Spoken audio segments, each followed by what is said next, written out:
get nasty on a Monday. It's the Fast Lane on 101 ESPN with Andrew Marsh, Carey Davis, and Jamie Rivers. I'm Anthony Stalter. It is 2 o'clock. Your time check brought to you by Clarkson Jewelers, an officially licensed Rolex jeweler.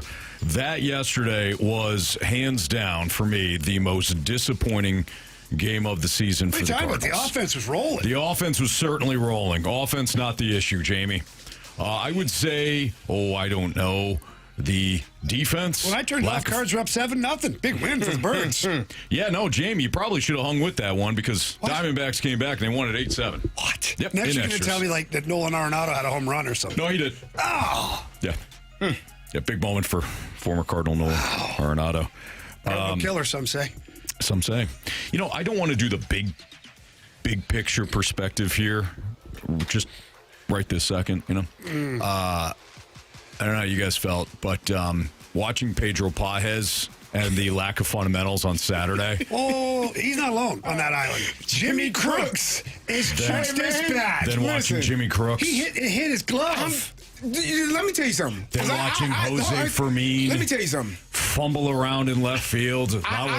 Little league home run. I watched Dustin May when I think it was Crooks. I think you wanted to stab him. It was Pajes. But here's what bothers me the most. They gave him a wild pitch. They don't freaking call it a pass ball, man. I looked at it. It was 5 earned runs. That ain't his fault. I throw the ball, you catch the ball. I'm a pitcher, I pitch it. You're a catcher, you catch it. Unless you play for the freaking Cardinals and you don't catch it. No, you don't want to get hit by that, Gary. It hurts. Then you got a glove. The hell you got? You might as well be barehanded up there then. I mean, it's got a chest protector, too. Yeah, you know what I would do from this point on? I would practice with no glove. That's your job for it. You don't want to use it, get your damn body in front of it and take the ball right off the chest. Yeah. I don't care if it bounces. It might be a 98 mile per hour fastball, and it's going to hit you square in the chest. Guess what? Use your body, use your damn body, and get in front of it. Yeah. Why even be back there? Can I just run something past you? So a couple of things that takeaways from this season, but this weekend in particular, is our guy, Mark Sweeney. Swing Dog. It's the Sween Dog's on the call. He does a fantastic job whenever Brad's not there. And Mark Sweeney says, yep, as a pitcher, if you're going to throw that one, you got to get it in the dirt. You got to get that pitch in the dirt. He's basically saying the catcher should know, like, that breaking ball, it's got to get down in the dirt. Like, as a catcher, it's got to get down there. Do you know where the pitch is going as a catcher? You should, yeah. Okay. Yeah. So that means you should be prepared. Square to the ball. And, I don't know anymore, Anthony. I don't know. Times have changed. I'm older now, okay? Older guy. Older guy. But when I was coming up playing baseball, and of course not at a high level at all. However, I did play back catcher for a while. And I had an old guy. Steve Chapman was his name. Chappie, you call him. Not our guy here at the Blues, different guy. Oh. And he told me when I was catching, he goes, Jamie, if it's a wild pitch, you don't always have to try and catch it. He goes, what you want to make sure of, though, is that you block it so it doesn't get behind you. That's a hell of a thought. He was a hockey coach, too, and he said, like a goalie, just get your body in front of it and handle the rebound after. Not a rebound in baseball, but you know what he's saying. Get it off your chest, get it off your body, and pick it up off the ground. He says, don't worry about the ball, whatever. The runners can't advance if the ball's right there in front of you. Right. Anthony, I was 12 years old when Coach Chappie told me that. What are we doing here? Not much, brother. Jimmy Crooks is a catcher who knows where the ball's going. He can't even make the catch. He hits the ball, and it goes behind him. It's fundamentally weak. It really is. And I don't know, again, I don't claim to know the catching position anymore at the modern day. The Cardinals know 1,000 times more than me. But at some point, don't you just tell your catchers what I just said? Stay in front of the ball. Just make sure it doesn't get behind you. I mean, you gave up a run. It's happening because you can't get in front of the ball. You're trying to stab at it. You're trying to backhand it. I don't know if you guys. I mean, Jamie, you just talked about it. You ever put on a catcher's mitt? Yeah, it ain't easy to backhand that. Oh man, there's not a lot of webbing there. It's not. You're trying to catch it in the lateral movement that they work on. Like I'm genuinely asking. I can't tell you because lateral movement will put you in front. And I got your one knee down. Well, it's a better to throw the what are we doing? I don't Get one knee I don't at least care. get a pad on it there. The one knee thing doesn't make sense to me, but there's a lot of catchers that do it in Major League Baseball. I'm just They don't talking, let the ball get I'm just behind talking them, about them Anthony. getting exactly. That's what I'm saying. That's what I'm saying. So I don't know if it's some new technique where it's one knee, two knee. I don't really care. Take a shotgun to both knees. I don't care. Block the damn ball. You're hard to move. Dustin May looked like he wanted to stab Pedro Pages. Yeah, Dustin May himself, though, too. He didn't get on his horse fast No, enough. he didn't. He's right. So Well, he he's thought got to somebody's take gonna catch ownership. it. He's got to take ownership in that know too. by now that's not going to happen, CD. Come on, man. The whole series was lacking in fundamental play. Jose Fermin was terrible. That was What was wrong with that than- play? And look, I've been there in that situation. I have as an outfielder, not as a major league outfielder, but I played plenty of outfield in my time. That's a tough play in between hop. In fact, when Kelly and I are watching, I go, "Hey, man, you gotta make a decision. You got to make a Go. decision. And if you hesitate, do what Jordan Walker did the one time. Let the ball bounce in front of you. It's not a bad play. But if you can't get there, you can't get there. That cannot happen. Inside the park home run on that. And I'm sorry, I know it's bad, it's been hot. But this is also the problem when you have a role player that starts to get hot offensively. You start to think, I need his bat.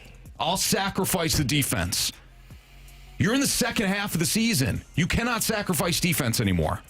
Your offense cannot carry you into the postseason, the second half. Pitching and defense, that's when it matters the most right now. Good luck trying to outslug teams. You just hung 7 on the board. It still wasn't enough because your defense stunk, your bullpen stinks, and your starters, as much as as fine as they've been, cannot shrink the margin of error for you. That was a horse bleep series in Arizona. Let's not forget about the base running blunder from Brian Torres. Like, what are you doing? Inexcusable. The guy double clutched the ball, too. Inexcusable. He didn't even make a clean play, and he still got him.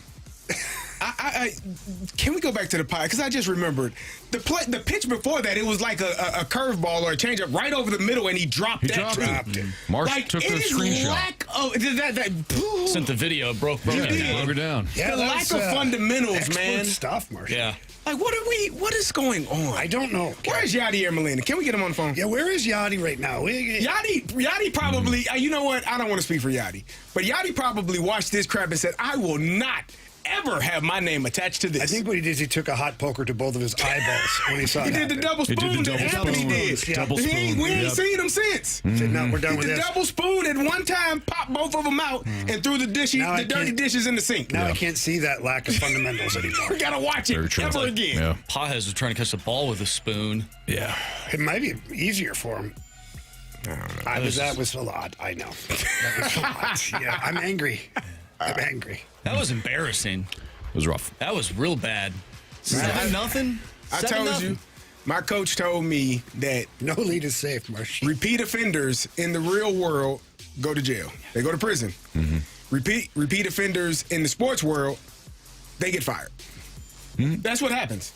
Like, if you're a repeat offender, like you continue to make the same mistakes. Our coach will tell you, man, you can make mistakes. Just give me some different mistakes every day. Give me something else to correct. Same one over and Don't over. give me, because either you're not listening or you can't do it, brother. I agree with that comment. That's what it is. It is. Well, the good thing is, like, the people that are making these mistakes and hindering this team from ultimately being a better squad are players that we probably won't see in the future. Yeah, they're not going to be wearing the birds on the bat very long. Well, that does lead us to like the big picture. And I know DLW 1904 and the Snake Pit. Shout out to the Snake Pit. Says there's 64 games left. He's right. So big picture. There's still plenty of baseball left. Still in a wild card spot. Yeah. Here's the thing. Okay, because we are again in the second half, and this team has captured. I won't speak for you guys, but this team has captured my intrigue, excitement. I got it. I'm passionate again about this team after the last couple of years. So, series like that makes me mad. In some ways, I'm happy to be mad today, as opposed to that. Yep, Carnival show over the weekend. World Cup next. Like, I like that. I'm like that. I'm a little ticked off. World Cup is coming up. World Cup is next. Yeah, we'll talk about that. Right. It's a good call. Yeah. But I also think that this series confirmed what we already knew. It confirmed that a lot of these young hitters, the young position players, the core, give us a lot of excitement, a lot of hope for the future. But we already knew that. We knew that the bullpen was far and away the biggest issue. Check. We knew that the starting pitching was good, not good enough to shrink the team's margin for error. Check. Pedro Pages is fast lane lazy as blank, and his lack of fundamentals will cost the Cardinals outs and runs. Check. Mm-hmm. At some point, a role player like Jose Fermin will be exposed if he starts to make games. Mm-hmm. Check. We saw, what was it, a couple weeks ago, where he threw that ball into right field against, who was it, the Cubs at Wrigley? I can't remember who the opponent was, but I remember the situation. I think they had a chance to sweep over the 4th of July. I think it was the Cubs. So there's been a few times where, his defense has looked a little suspect. Yeah. Look, he's a utility player, right? And I think you said it best. When the utility player becomes a regular player, you're just waiting for something bad to happen. Mm-hmm. Bottom line, he started in center field in that game. He played 2 games before that third base. Then he started in center field. Then they moved him over to left field. And from what I gather, looking at that ballpark, it's not the easiest outfield to navigate. It is not. You saw a couple of triples. You saw an inside the park home run. Why do you not go with your best at that point? You're ahead in the game. Why are you not going with the Nootbaar, Walker, Church, just like, let's lock it down? Well, Walker was the DH yesterday. Okay. Church came in as a defensive replacement for Velasquez, who went 0 for 3 with 3 strikeouts. So at that point, you shift Jose. But is Fermin your best? left. Is he your best option there at left field? Who else do you have? I don't know. That would have been available.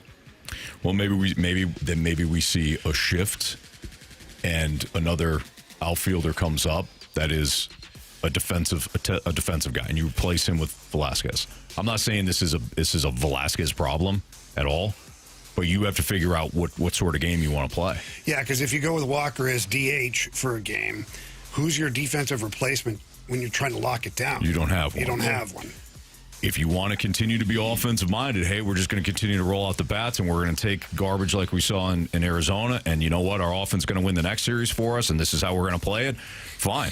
But you got to kind of figure out what your identity is, because it's got to match the roster. But now, back big picture. Mm-hmm. Cardinals now seeing and identifying exactly some of the things they need to develop for the next couple of years. Like full players. Yes. Not just role players. Well, yeah, but also they need outfield. Like baseball players. They need outfield help defensively. So Victor Scott might be back in play. If you can get your bat going just a little bit, we don't need hot sauce, just give me some mild sauce on that thing. Mm-hmm. He would be a fantastic defensive replacement in those situations. And, of course, he gives you some speed off the bench. If you don't need a defensive replacement, he can be a pinch runner. And maybe it's not Torres who's getting picked off. I don't know. Yeah. It's a thought. All right. It's Fastlane on 101 ESPN. More to come on the Cardinals throughout the course of the day today, including Cardinals-Angels entrance survey. And whether or not the Dustin May conversation, the trade conversation, centered on Dustin May, if it has changed, I'll explain a little bit more in the 3 o'clock hour. But Spain wins the 2026 FIFA World Cup. How'd you guys like the antics of Argentina? I thought they were fine. Fine in a loss. That's next on 101 ESPN.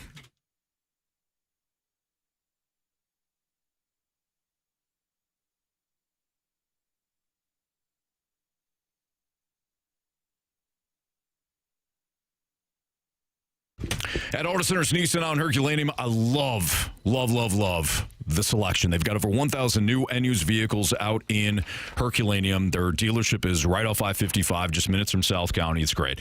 And if you go to AutoCentersNissan.com, not only can you browse the full inventory, but before you head to the dealership, I encourage you to check out AutoCentersNissan.com, because if you choose the vehicle that you want, and then if you look for the green Claim My Buyer's Bonus button. So you'll see it. It's green. Claim My Buyer's Bonus button. You're going to unlock an additional $1,000 off the sales price, which is exclusively online. When you do head to the dealership, if you are looking at new, at Auto Centers Nissan, they got 2026 Rogue, Pathfinder, Murano, and Frontier models available with 0% APR for up to 60 months. Plus, every new Nissan comes with their 30-day return promise. So within 30 days, if you're not completely satisfied with the vehicle, you can bring it back, they'll refund your money, and set you up with something else.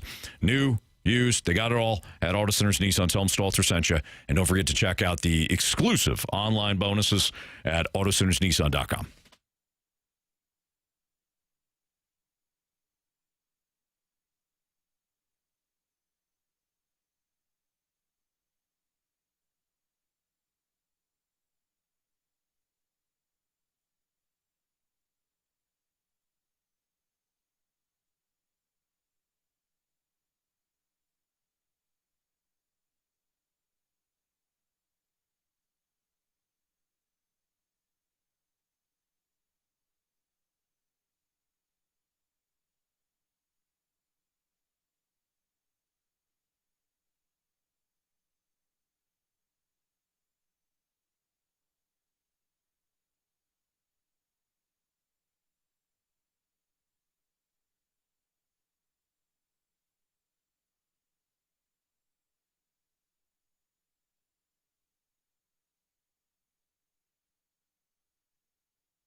It's a Fast Lane on 101 ESPN. Andrew Marsh, Carey Davis, Jamie Rivers. I'm Anthony Stalter. So Spain wins the World Cup. Now, Marsh, apparently that guy did not go to the future.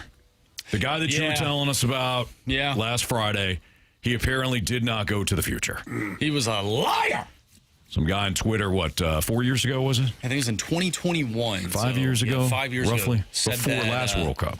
Said that Argentina would defeat Spain 3-2 in the World Cup final. However, that guy didn't know how good Spain's defense was. Yeah, apparently not. Either way, that was a hell of a prediction, though. Spain, Argentina. Again, this was before Argentina won the last World Cup. Jamie. Yeah.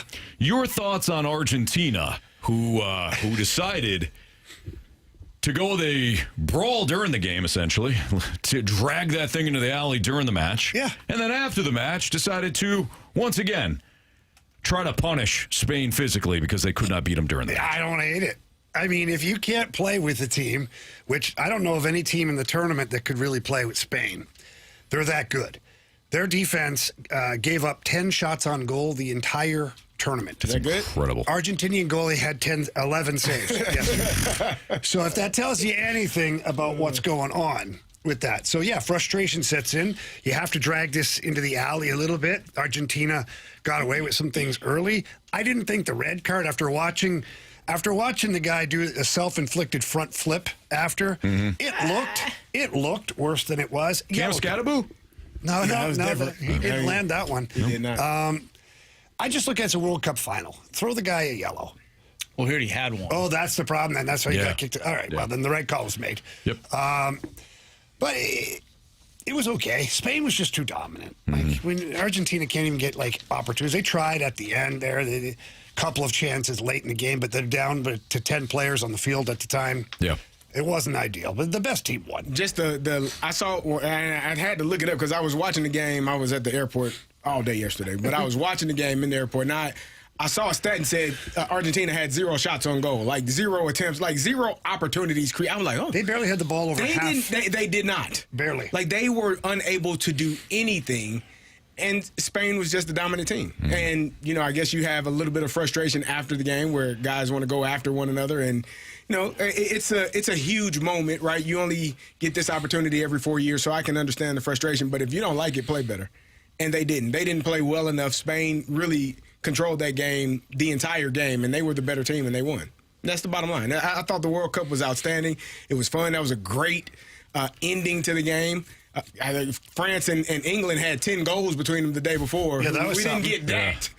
But Defense optional in that game. It was still a thrilling match between Spain and Argentina. That was fun to watch. On the pitch, do you guys think that Spain's defense was the story of the tournament? There is no other story to that team. All 4 of their defenders made the World Cup all-star team, the first team. They gave up nothing. I think the other note here is Argentina wanted to play a certain way, and I was okay with them playing that way because I've often begged for Team USA to play that way, play physical, play emotional, play. These other clubs are clearly the top end clubs, the elite clubs are better than you. So how are you going to tip the scales ever slightly in your favor?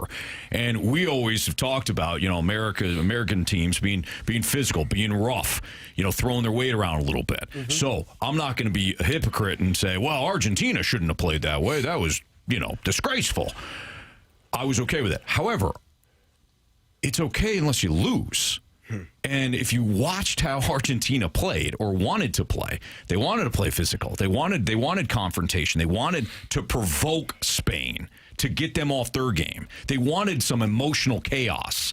And Spain essentially flipped them the bird and say, nah, we'll possess the ball. We'll play ball. We'll stay calm. We'll play keep away for the next hour. We'll play keep away, no problem. You're going to make a mistake, then we're going to capitalize. And that's exactly what happened. And they forced Argentina to actually play a style of football that they didn't want to play. And I thought there was a lot of beauty in that. Watching Spain just play even keel, do your thing. In fact, even at one point, the one guy, I forgot who it was, but he was talking to Messi, and he put his hand up in front of him. That's illegal, by the way. It's illegal if you're blocking out any sort of verbal personal attacks, right? And then Messi flipped out, and he turned around, and he's pointing at him like he's a little kid. Yeah. I thought Spain just wedged themselves right into Argentina's It's dome. clearly a violation of the rules. It was disgusting. I think the referee should have been in on that one. Oh, okay, Jamie. Who are you? Wait, that's not Jamie. It's not. He clearly said something terrible to Lionel Messi. Oh, you called him old. I don't know what he did. It's worth a Called shot. him an old man. Hey, it's worth a shot at that point. Yeah. When we look at some of the championship runs over the last year or so, is this one of the more dynamic or impressive for you guys? I know we're all not huge soccer guys, but comparing, championship runs. It's impressive, but I don't know if I'm a fan of Spain any more now than I was before. Maybe it's because they were such a well-oiled machine. It just seemed kind of boring for them. That they started the World Cup, and it was a little bit like, wake us up in the knockout round. And then they got there and said, okay, call us in the round of 8. And, okay, we're in the final. Okay, we're going to toy with this old guy here in Argentina. And just give us the trophy, please. It was very, matter of fact. So I don't know. I couldn't find myself getting emotionally attached to their story because their story was just too easy. It was, but then when you take a step back, I mean, I know. I look, Messi is still playing at just an elite level. Obviously, they shut his ass down, as well as Argentina, the defending champions. They held him, they clean sheet 1-0. They also knocked out. I know he's not the same player, but they did knock out Ronaldo in Portugal 1-0. So they shut his ass out. So two of the iconic football players over the past decade, they held off the scoreboard. And Mbappe. Yeah.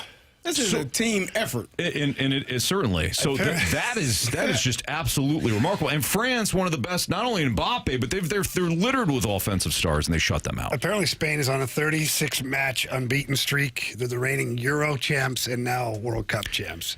And they're young. This team is going to be a problem in 4 years again. Yamal is is he good. He's a baby at this point. Honestly, the most impressive club, not named Spain, I got to go with Belgium. Well, Norway was fun. Belgium scored a goal against Spain. That's the second most impressive team. They did. They scored a goal. How? How did you score a goal against Spain? Who screwed up that day? So congratulations to Spain. We will get into kind of the broader view of the World Cup because I do think us as the host nation, one of the host nations, unbelievable. That's I feel as though if you watched some of the social media posts, some of the funny things that people were talking about, and they're blown away by how the Americans were treating them, and killing maybe some of the narratives and stereotypes. I got excited about some of the food, got excited dressing, about and Outback Steakhouse, and this is unbeliveable. So. We'll dive into that. This blowing onion thing's awesome. They take an onion, they fry it, have a little dipping sauce. They fry the onion. Incredible. All right, so we got SEC Media Days that we'll dive in. We'll dive into some of the bigger topics surrounding SEC Media Days next on 101 ESPN. It's Fastlane on 101 ESPN. So SEC Media Days is going on right now, and it's something that, Carey, I know that you absolutely love. Oh, he loves the SEC. You love the SEC. You love talking about the SEC. You love college football. Yeah, man. And you love talking about our Mizzou Tigers. Well, I mean, our guy, Eli Drinkowitz, is an outstanding gentleman. We do love and appreciate Eli, but Eli tends to say things that, I don't know, things that make you say, at times. So Eli is talking about the Big Ten. Oh, man. Boy George. Nope. What song? Things that make you go. Things that make you go. I don't know. They had one big song before that, then they came out with Things That Make You Go. Is that, I actually don't know, is that CNC Music Factory? Yes, it is. Oh, wow. What a grab that was. Yes. Get that Didn't know man that. a plush toy.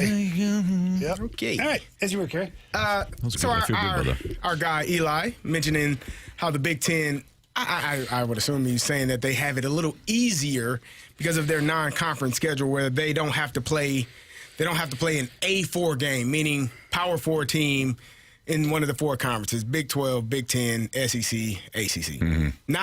They don't have to. But and to Eli's credit, I looked at the 2025 Indiana non-conference schedule. They played Old Dominion, Kennesaw State, Indiana State in their first 3 games.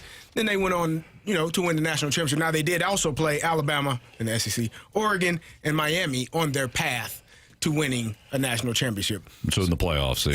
They played those teams. I looked at Ohio State, 2024 national championship run. They played Akron, Western Michigan, and Marshall. We're not going to discredit the MAC at all because we know how tough those guys can be. They're scrappy. Thank you. And then they went on to beat Tennessee, SEC team, Oregon, Texas, another SEC team, and Notre Dame to win their national championship. So I was like, man, maybe Eli has a valid point. Gosh, man, he might be right. And I looked at Mizzou's schedule for last year. How'd it go? Central Arkansas, Kansas, biggest game of the year, Louisiana, that was a big win, and Massachusetts as they're off.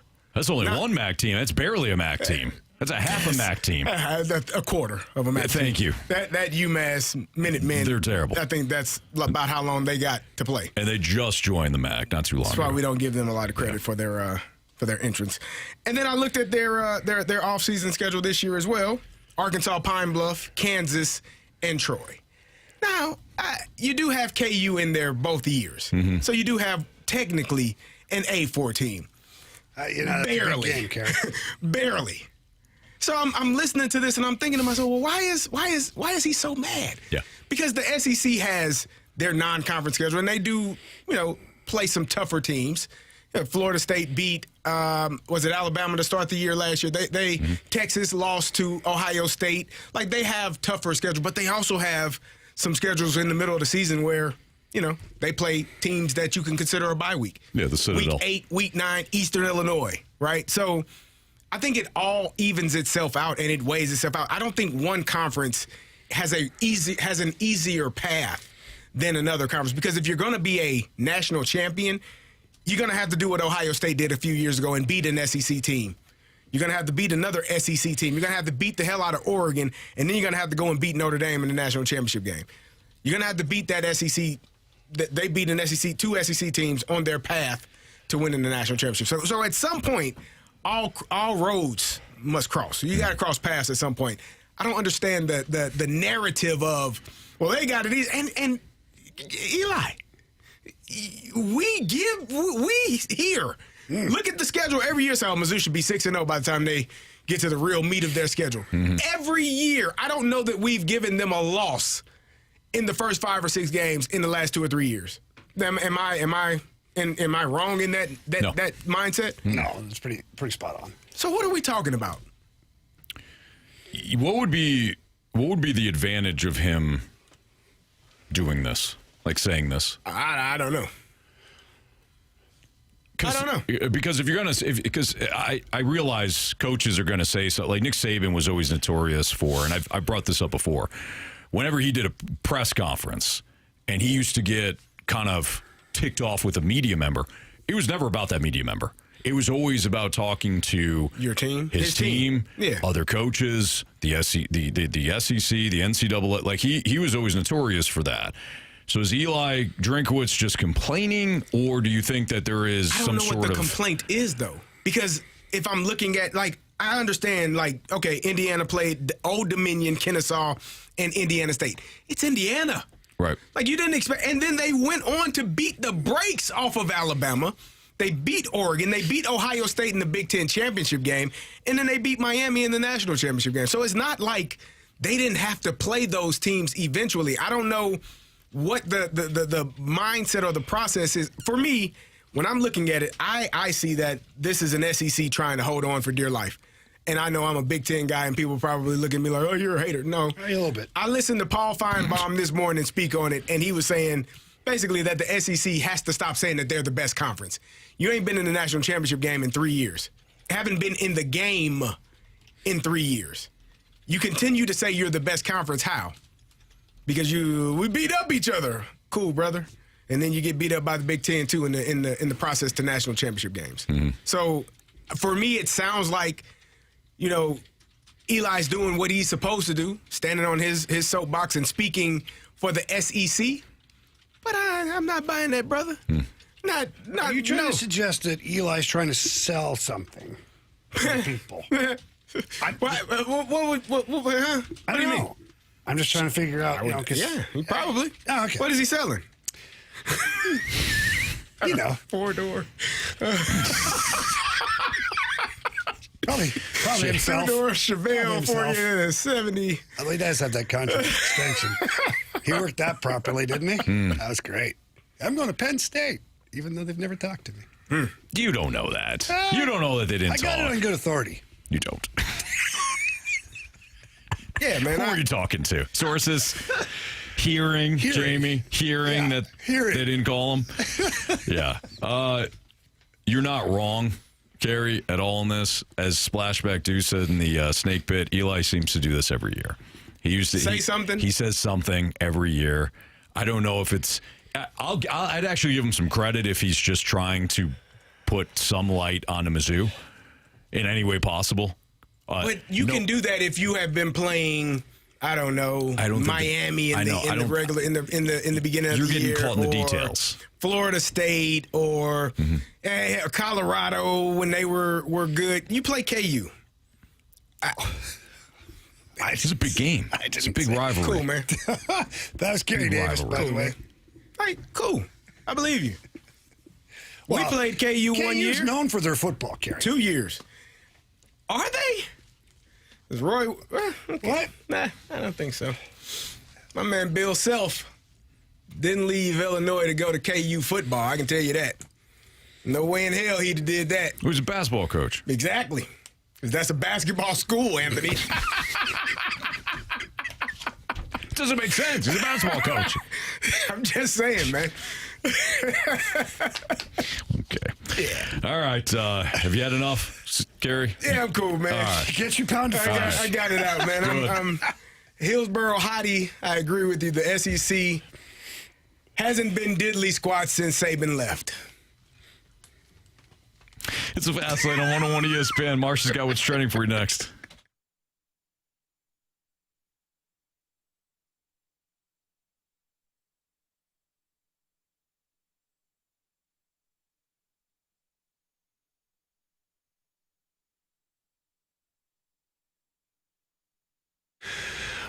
With over 2 decades of family ownership and operation, my friends over at E&B Granite, they are the trusted name when it comes time to renovate your kitchen, your bathroom, or those outdoor living spaces.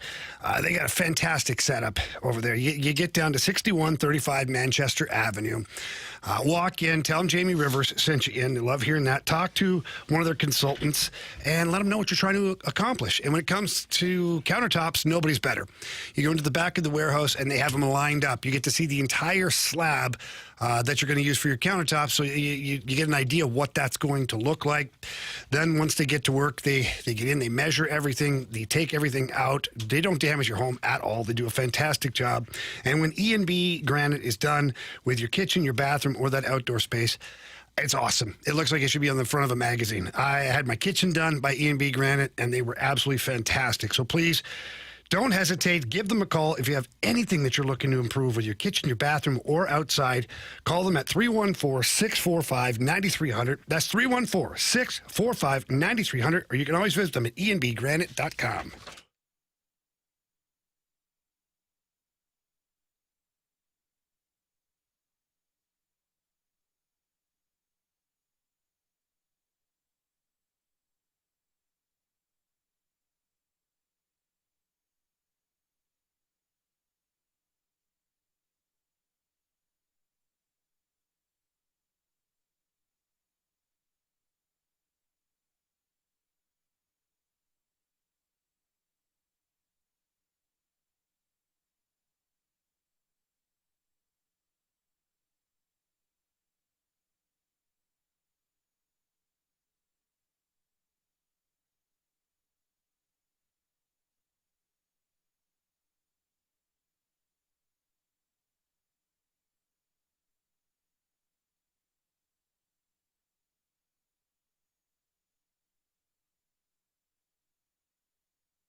topics in the sports world. What in the wide, wide world of sports is going on here? Here's what's trending.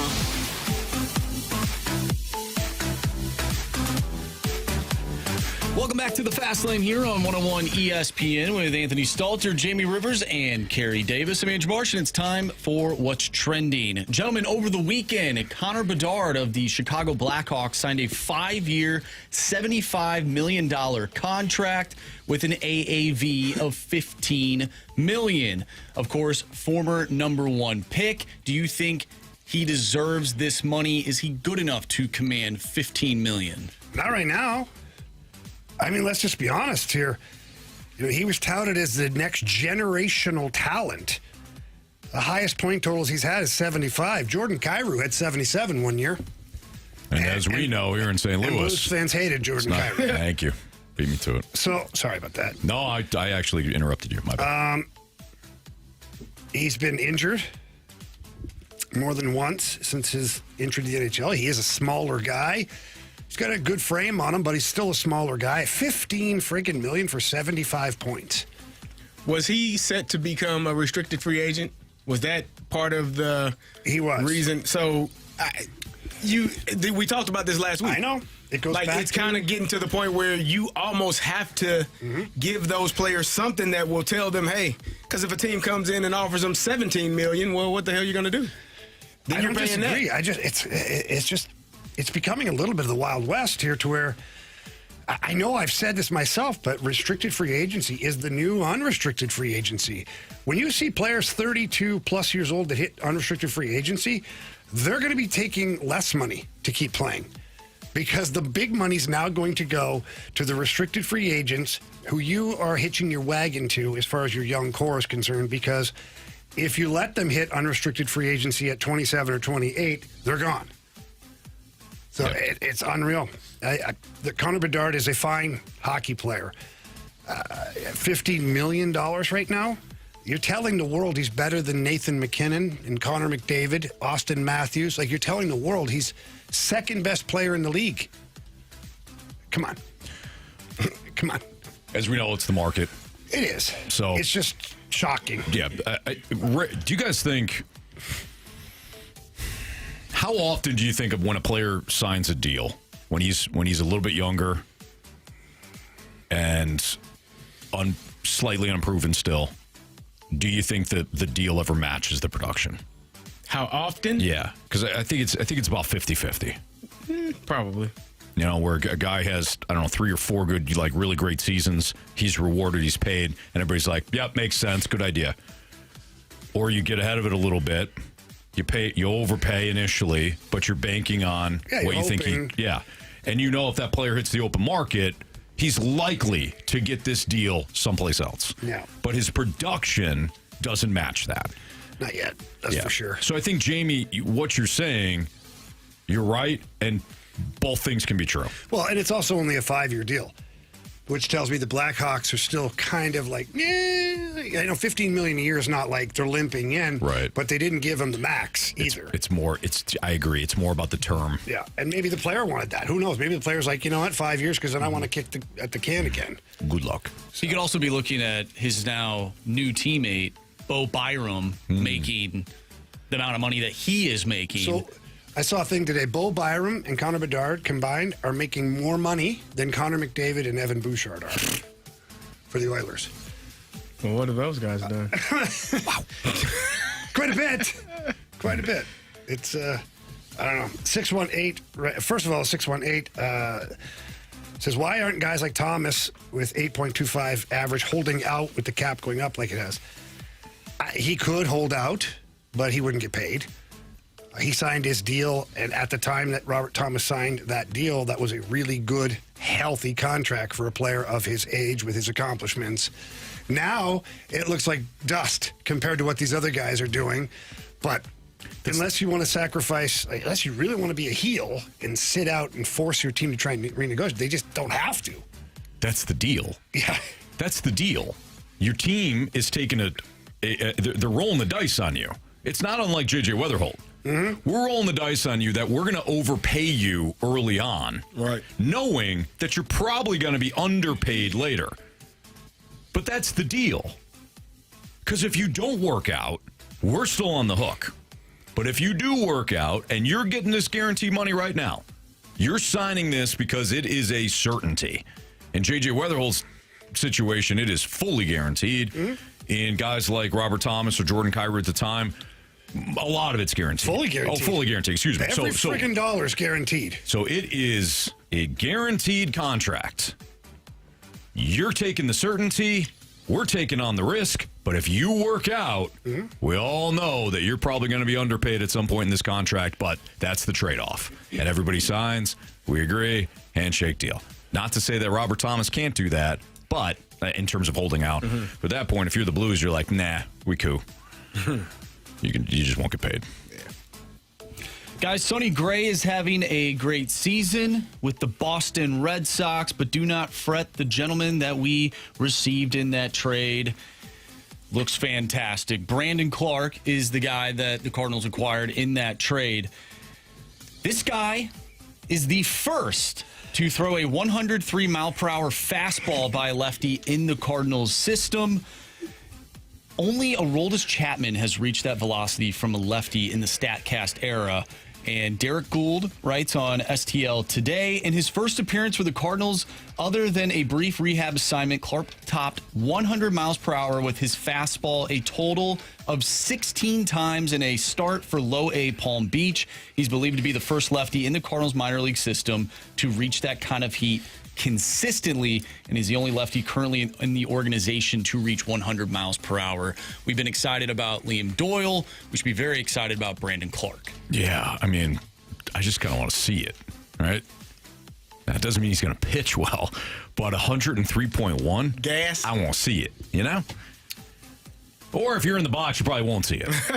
Because that thing's just going to be You know what? I do want to do that. I want to stand. Now, you hit me, I'm charging the mound. But I do want to stand in there and just in the batter's box and see a 100-mile-per-hour fastball come down. I've stood on the field. Yeah. Not in the batter's box. Stood on the field. And it was not 100 miles an hour.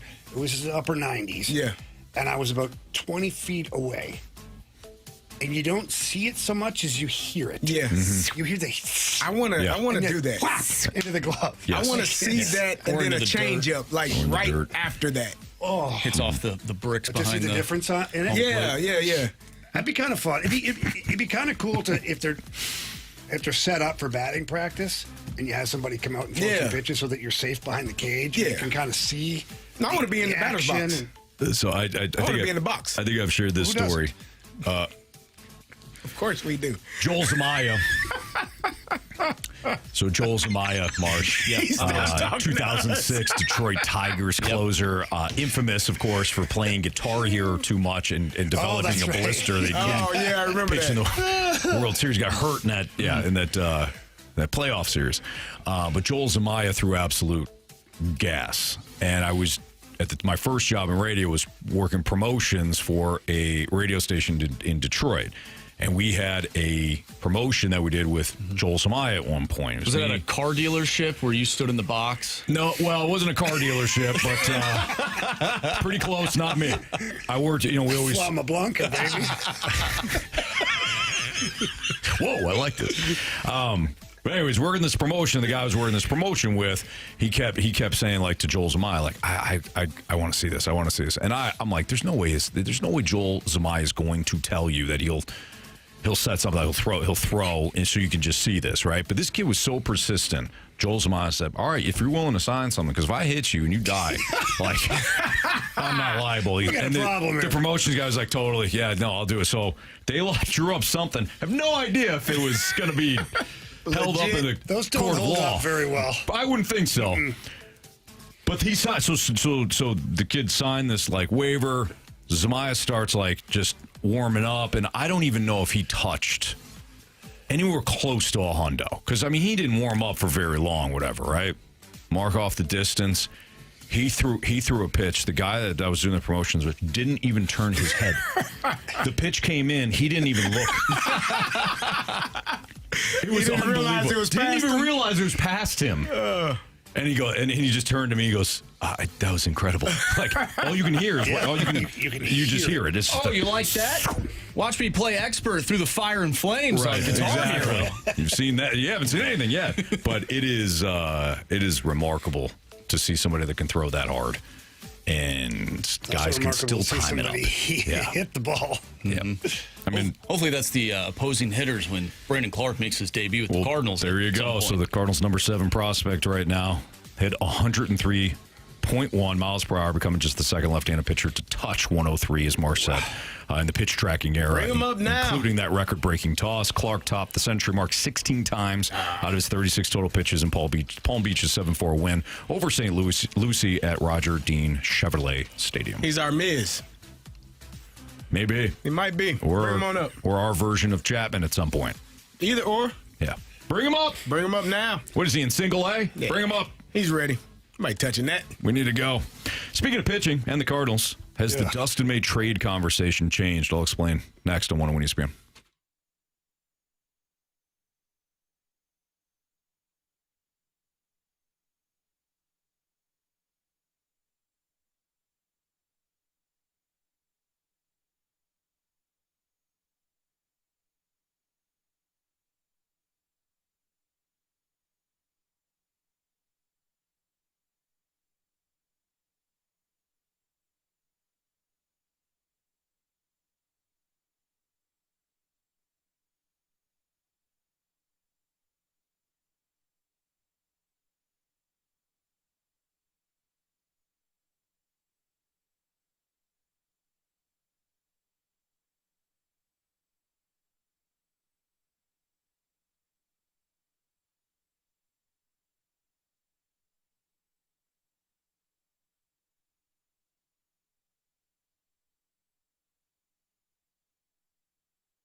Your time check is brought to you by Clarkson Jewelers, an officially licensed Rolex jeweler. I teased, has the trade conversation changed with Dustin May? Here's what I mean by this. We'll start here with the numbers. May's last 6 starts, 25 and a third innings over his last 6 starts. He does have a healthy strikeout rate of 10.3, so strikeout per 9, 10.3. His walk rate is atrocious, 4.26 over that span.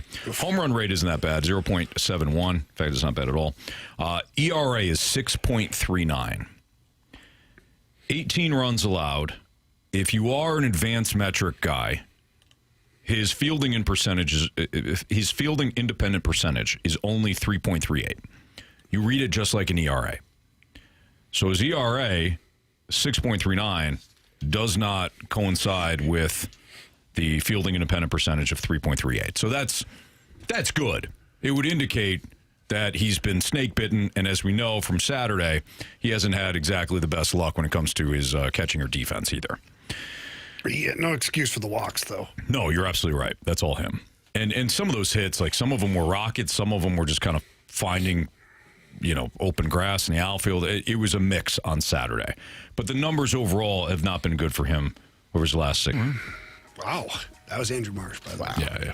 No, that was other people. No, it's I was imitating That other was people. Andrew's mouth. Yeah. By the way, I think we're up on the YouTube again.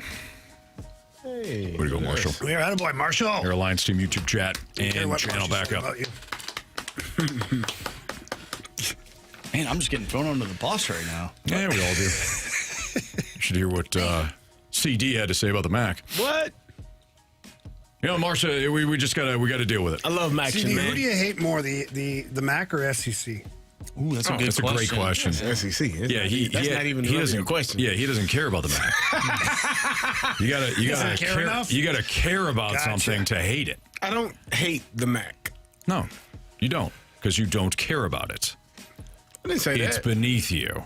I would never say that. Man, all those teams in Michigan and Ohio, brother. What is Good teams, man. It's football played in that part of the country. There's one team in Illinois too. what's that one saying? You don't hate Fumbled there. You don't hate nobodies. You don't boo nobodies. Yeah. No, but I think this is like something different. It's Yeah. like you don't hate You don't nobodies. hate 'cause nobodies. there's nobodies. I don't hate the MAC, man. NIU, Kent, Akron, I mean, real ball. Central Michigan, Western Michigan, Eastern Michigan. Eastern Michigan, Ypsilanti, Ypsilanti. same thing.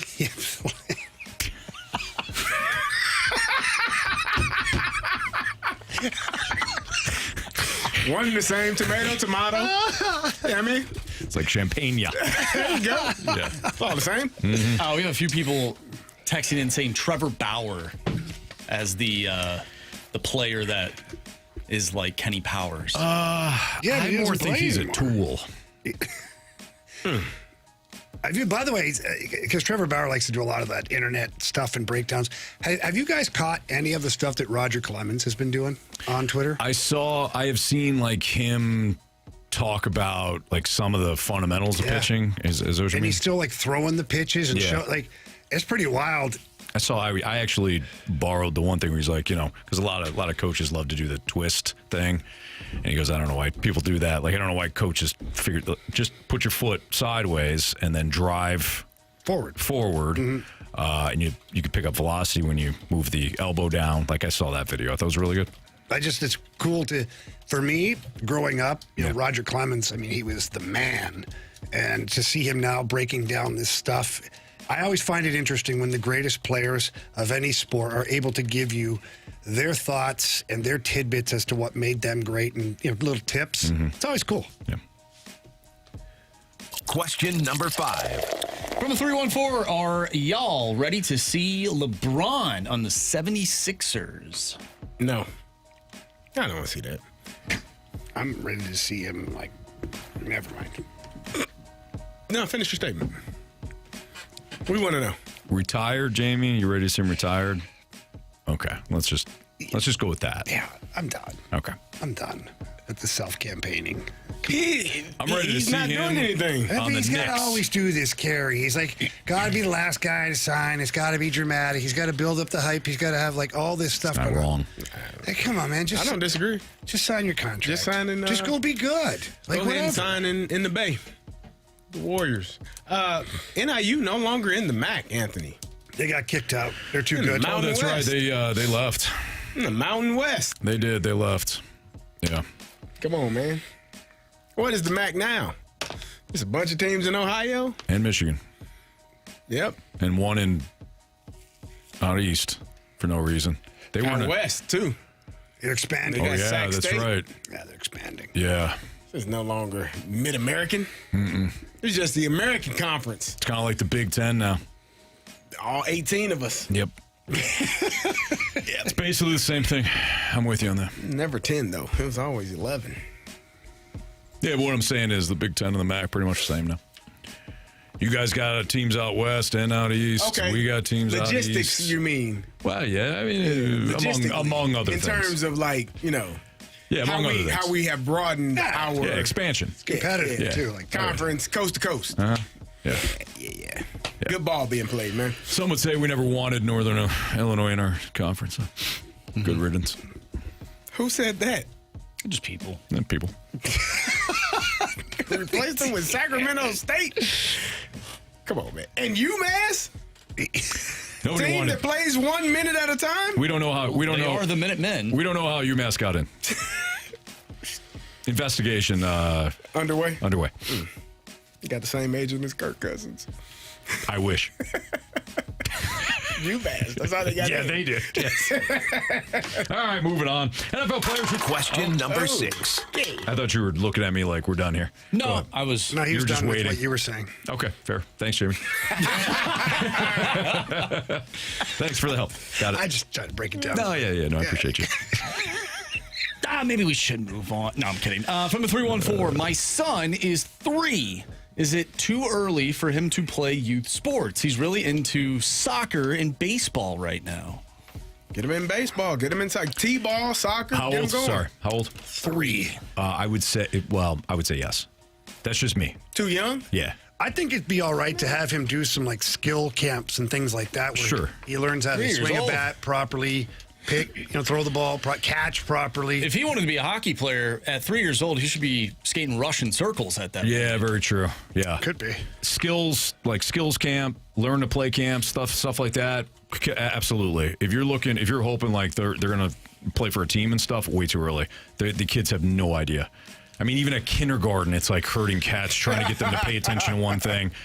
And Well, they that's don't necessarily have the fundamentals No. to do that. Right. Like, set them up for success. Yeah. Like a skill session, your kid doesn't know the difference right now between a skill session and playing for a team because Right. he doesn't have the comparables. Mm-hmm. Bring him out to a skill session where if you're a soccer player, they're dribbling around the cones, wherever, Yeah. just get them going. soccer, they're learning certain things. There's all kinds of different programs. The kicking the ball around and whatever. You can also do that in the backyard. You can. And if you don't have the time for that, I understand that. I get that you're working and whatever. Then yeah, go the skill camp route. I'll just tell you what I'm doing. Like Lincoln's 4, and we got him involved in like a little soccer thing. Little kickaroos. He did the Kookaroos, and then the next one was in our area, in our community. They have like a little training session. You play and play a game. Kid refused.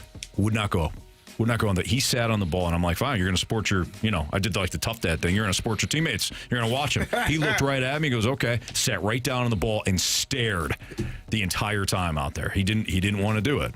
The Kickaroos was fine because like one of us would go out with him, and he thought that was great. Yeah. I think once he realized like we weren't going to be out there with him, he told us to go faster than ourselves. I know that I think we got Killian started in kindergarten. Way smoother. Yep. Way smoother process. So that's just me. Now if it's hockey and you got to teach a kid how to skate, that's way different. Jamie can speak to that. Yeah, but you can still have fun with it. Sure. Like, you can get out there to a stick and puck situation where it's just a bunch of people skating around and your kid can just enjoy skating around, the younger kids that are out there. Absolutely. I'm obviously a big fan of the skill development camps, but make sure you pick the right one. Pick one that's tailor-made for young kids. Like a lot of places, including our place, we do an 8U specifically. So the oldest kid on the ice can be 8 years old. Mm-hmm. And so we get a lot of the 4, 5, 6-year-olds out there that have learned how to skate, but they've never really stick-handled or shot a puck yet. And there's a lot of times where we have little small area games. We'll just play like 3-on-3 in the corner, 2 nets, no rules, just get after it, have fun. Yeah. And these kids, take whatever fundamentals they're learning and they try to apply them. And Absolutely. it's not in a setting now where they've got a coach running practice. There's not and teams. There's not tournaments. You're spending money already. Right. Let them learn how to play the sport. Absolutely. Yeah. Otherwise, just take the kid out. Take the kid out in the backyard. Oh, what? That's later. Say Old Yeller? Take the kid out in the backyard. Have fun. Jeez, Anthony. They'll I be think interested. it's okay They'll to- be interested if you're interested. I think it's okay. If they are interested and they want to, I think anytime you can get them outside and get them running around, that's important. And if you Absolutely.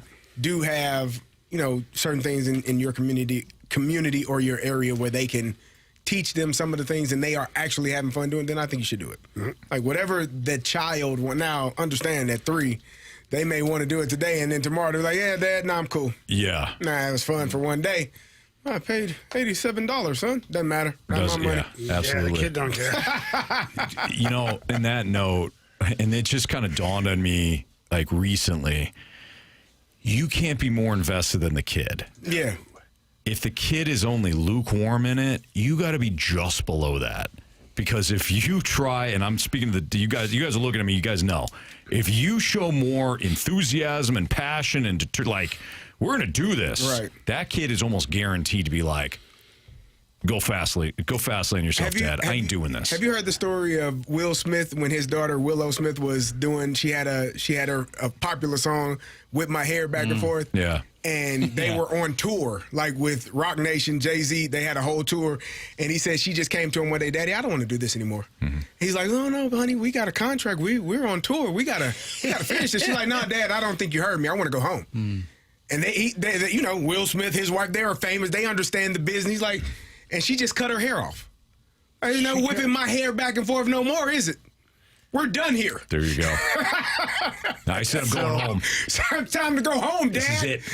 So with my boys, peace. When they started playing hockey, I didn't want to be that guy that was like pushing them. Yeah. I thought it was hard enough in St. Louis playing hockey. I played here for the Blues and whatnot. So I had a rule with them. Once they started going to camps, I said, the car leaves at blank, 7:30 a.m., 7 a.m. If your stuff is by the truck or by the car, blah, blah, blah, you can come. Mm-hmm. I'm not waking you up. Like, I'm not forcing you to do this. And within a week, they were waking me up at like 5:30 in the morning. Hey, Dad, can we go to hockey? I'm like, go back to bed. That's right. That's what you want. And they were dragging me along rather than me dragging them along. That's huge. Yeah, absolutely. So That's great. That was cool. All right, it's Fast Lane on 101 ESPN. Appreciate all the questions to the Air Comfort Service text line. NFL players with the most on the line. There's an article done by The Athletic. You won't be surprised what position is listed the most. We'll get into that next on 101 ESPN.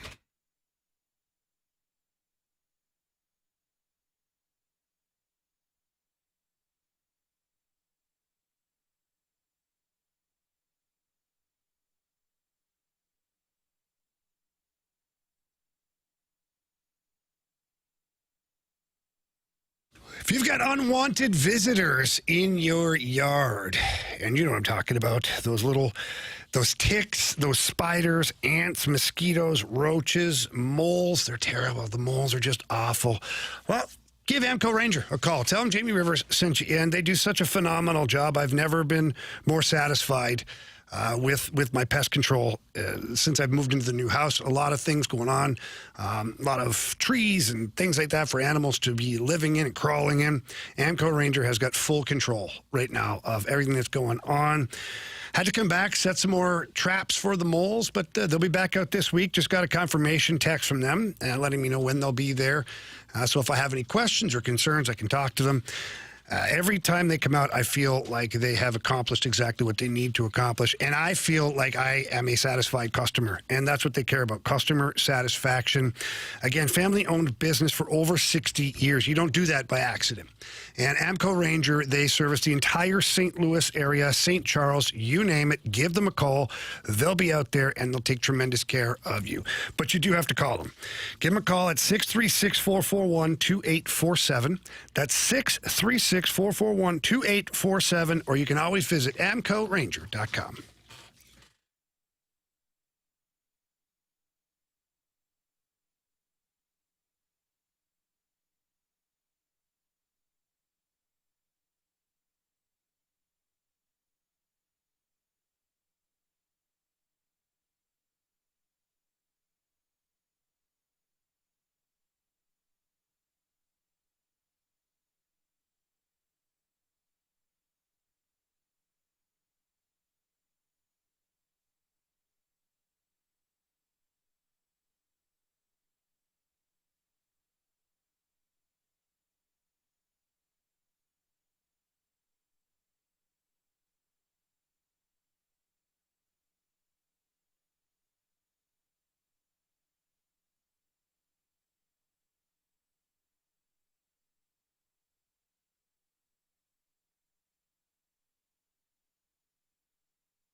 So if the Athletic put together a team-by-team look at which players have the most on the line for 2026. So NFL players with the most on the line in 2026. And it's one for every team. And guess what position showed up the most? Quarterback. Yeah. Got to be quarterback. Yes. So I put together some questions based off this. Who do you think, it could be any player, who do you think is like the poster child for this conversation? Has the most to prove? On this list, who do you think is the poster child's got the most to prove on this list? I got one that came to mind immediately. Lamar Jackson. Josh Allen. So he's not on the list. So do you mind sharing who's on the list? Yeah, sure. You guys ready? Just so that we don't spend all day on it wrong. Cardinals, Darius Robinson, defensive lineman. Falcons, Michael Penix Jr. Ravens, Roquan Smith, the middle linebacker. Buffalo Bills, Keon Coleman. Panthers, Xavier Leggett. Chicago Bears, Roma Dunze. The Bengals, Miles Murphy. Browns, Shadur. Cowboys was DeMarvion Overshone, the linebacker. Broncos, Riley Moss, the cornerback. Lions, Kirby Joseph. Packers, Jordan Morgan. Texans, C.J. Stroud. Colts, Daniel Jones. Jaguars, Brian Thomas Jr. Chiefs, Rashee Rice. Raiders, Kirk Cousins, Kirk O'Chains. Chargers was Khalil Mack. Rams, Puka Nacua. Dolphins, Malik Willis. Vikings, Kyler Murray. Patriots, A.J. Brown. Saints, Chris Olave. The Giants was Kayvon Thibodeau. Jets was Geno Smith. Eagles, Jalen Hurts. Steelers, Roman Wilson. Niners, Nick Bosa. Seahawks, Zach Charbonnet. Buccaneers, Baker Mayfield. Titans, J.C. Latham. Commanders, Jaden Daniels. Some of those players I don't feel have anything to prove. Like Nick Bosa, like what? That he can stay healthy? Right. Because otherwise, what does that guy have to prove? Yeah, nothing. Even Jalen Hurts, we say, I feel like we say this every offseason, but the guy's gone to 2 Super Bowls. Right. So I don't know what he has to. On this list, the one that stood out to me right away, because they have a really good football team, but this is a massive question mark, is C.J. Stroud. That was the name that I thought initially, but then I went with Lamar. But yeah, I think C.J. Stroud is the one. Me too. Yeah, I think he is the poster child. C.J. Stroud, because of the contract that is coming up here in the future. You could make the same argument with Kyler Murray, who's trying to get a contract going into the future, and Jalen Hurts. There's we talked about that article. What was it, a few months ago, about Jalen Hurts and his future and all that stuff. I mean, it could be like Jalen Hurts could be a candidate for this, just because what does he look like if the Eagles decide to move on because they don't end up doing what they should do, and that's win? What does he look like in a different offense with a different team that might not have the weapons around him? Yeah, that would be one of the bigger question marks for a lot of these quarterbacks, quite frankly. Like what do these quarterbacks who are in a different situation, whether it's in a completely different team or different OC, different pressure markers, things like that, what do they look like? But I do think that C.J. Stroud is the main dude. The guy on here that I don't necessarily understand is Roma Dunze. I think probably because DJ Moore is no longer there, and the expectations for Caleb Williams are going to be through the roof. Like, he's on the cover of Madden. You saw what he was able to do last year in the playoffs, had some really cool moments and came up a game short of being in the NFC Championship. Now that the number one receiver, and I think Rome was essentially the number one receiver last year, but now that DJ is gone, I think that shifts, like, how defenses are looking at you. It's one thing, we've seen this throughout the history of time. Juju Smith-Schuster is a perfect example. When AB was there, he was a fantastic receiver being the number 2, but when AB left, Antonio Brown left, now the eyeballs are on you. Are you able to step up and become that guy? So I think that's probably why Rome would be on that list, but he does have a second in Luther Burden III who is going to step up, and Colston Loveland has done a fantastic job as well. So I could understand why he's on that list, but I don't know that he should be on that list. Well, so what was it, last week we had the conversation, maybe you said it, Anthony, where you think that Luther Burden could jump Odunze in terms of being that number one receiver.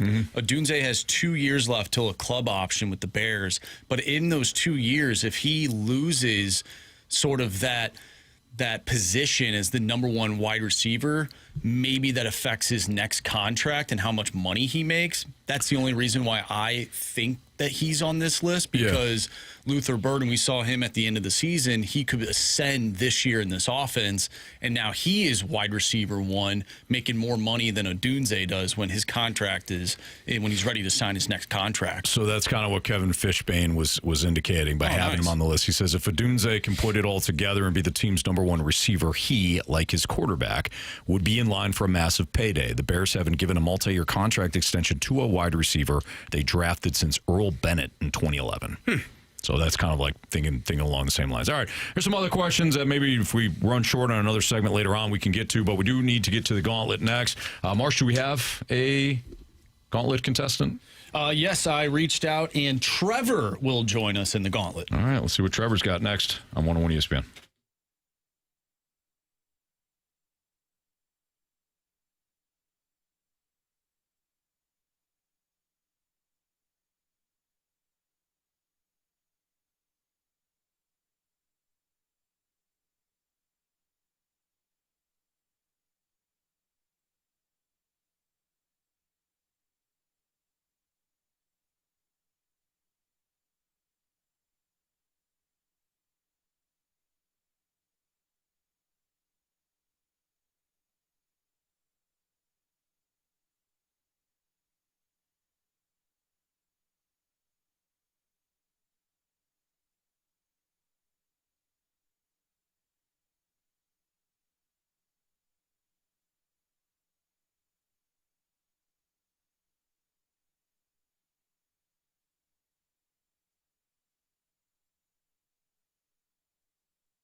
Warriors. 4 categories, 1 challenger.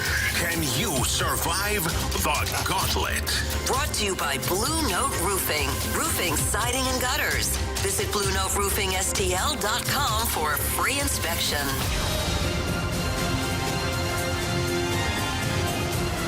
All right, time for the Gauntlet here in the Fast Lane on 101 ESPN. Andrew Marsh, Carey Davis, Jamie Rivers, and Anthony Stalter. We got Trevor on the line. What's up, Trevor? What's going on, boys? Not much. Appreciate you joining us today. Would you like to take on Andrew Marsh, CD, Jamie, or me in round one? CD. Carey Davis. Good luck, Trevor. Thank you. You too. All right, so Carey's going to make his way into the cone of silence right now. Trevor, go ahead and tell Marsh to spin that wheel. Spin that thing. All right, Trevor, what category are we hoping for, man? I'm just happy to be walking and talking, so whatever happens, happens. Okay, good. Yeah. Now, were you trying to avoid the wheel when you said that, or do you actually mean that? I mean that. All right, good. All right. Good stuff. All right, cool. So, Marsh, what do we got today? Today we have baseball. All right, Trev, you're going to get baseball today. How you feel? That's good. Okay, sounds good. So you're going to get 4 baseball-related questions. Each one is worth 2 points unless you ask for the option. If you ask for the option, those questions are worth 1 point. Are you ready? I am ready. Bring it on. All right, Trev. Bob Wickman, a 2-time All-Star, announced his retirement after 15 Major League seasons. What position did he play? Bob Wickman. I'm not sure. Options, please. Pitcher, outfield, catcher. Catcher. Final answer. All right. Nothing like some Bob Marley in the background, too. Good call All on right. that one. Thank you. You got it, buddy. All right, question 2. In 2006, Chris Carpenter threw 8 innings of 3-hit ball in which of the Cardinals' World Series wins over Detroit? What game was it? Game 6. Final answer. Question number 3. Identify the longtime first baseman who won a World Series on the south side of Chicago and hit 439 career home runs. For the Sox, Frank Thomas. Final answer. All right, Trevor. Last question for you. Who holds the Busch Stadium 3 record for the longest home run by a left-handed batter? Oh, wow. Lefty. Give me options, please. Brandon Moss, Jim Tomei, Jim Edmonds. Tommy. Final answer. All right. Let's bring back Carey from the cone of silence. Trevor, how you feeling? A little nervous. A little nervous. Okay. All right, Carey's going to make his way I'm back. digging on the reggae, though. Yeah. There you go. Good. Like you said, you're live. You're walking. You're talking. Love it. Carey's Yeah, I walking. used to live in the Virgin Islands, so I got very into reggae. Oh, good. I don't blame you.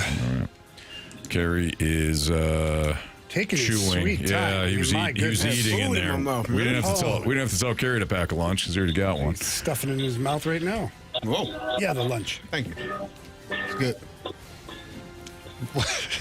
Carey, your category today is baseball. Love baseball. Continue packing a lunch. Question 1. Bob Wickman, a 2-time All-Star, announced his retirement after 15 Major League seasons. What position did he play? Say it. Just repeat the question, please. Bob Wickman, a 2-time All-Star, announced his retirement after 15 Major League seasons. What position did he play? It's Bob Wickman. So we're asking you. He's got to be a pitcher of some sort. I don't know where. Bob Wickman, a 2-time All-Star, announced his retirement. Mm-hmm. Did anybody? Okay, yeah. Pitcher. Final answer. Question 2. In 2006, Chris Carpenter threw 8 innings of 3-hit ball in which of the Cardinals' World Series wins over Detroit? So what game? Oh, man. I don't know. Hell.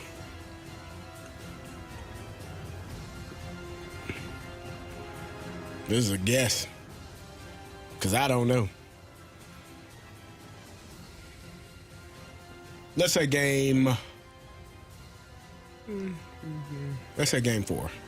Final answer. Question number 3. Identify the longtime first baseman who won a World Series on the south side of Chicago and hit 439 career home runs. Repeat that one more time, please. Identify the longtime first baseman who won a World Series on the south side of Chicago and hit 439 career home runs. So White Sox. Was Frank Thomas on that team? Frank Thomas, final answer. Big Hurt. Okay. Last question. Who holds the Busch Stadium 3 record for the longest home run by a left-handed batter? Oh.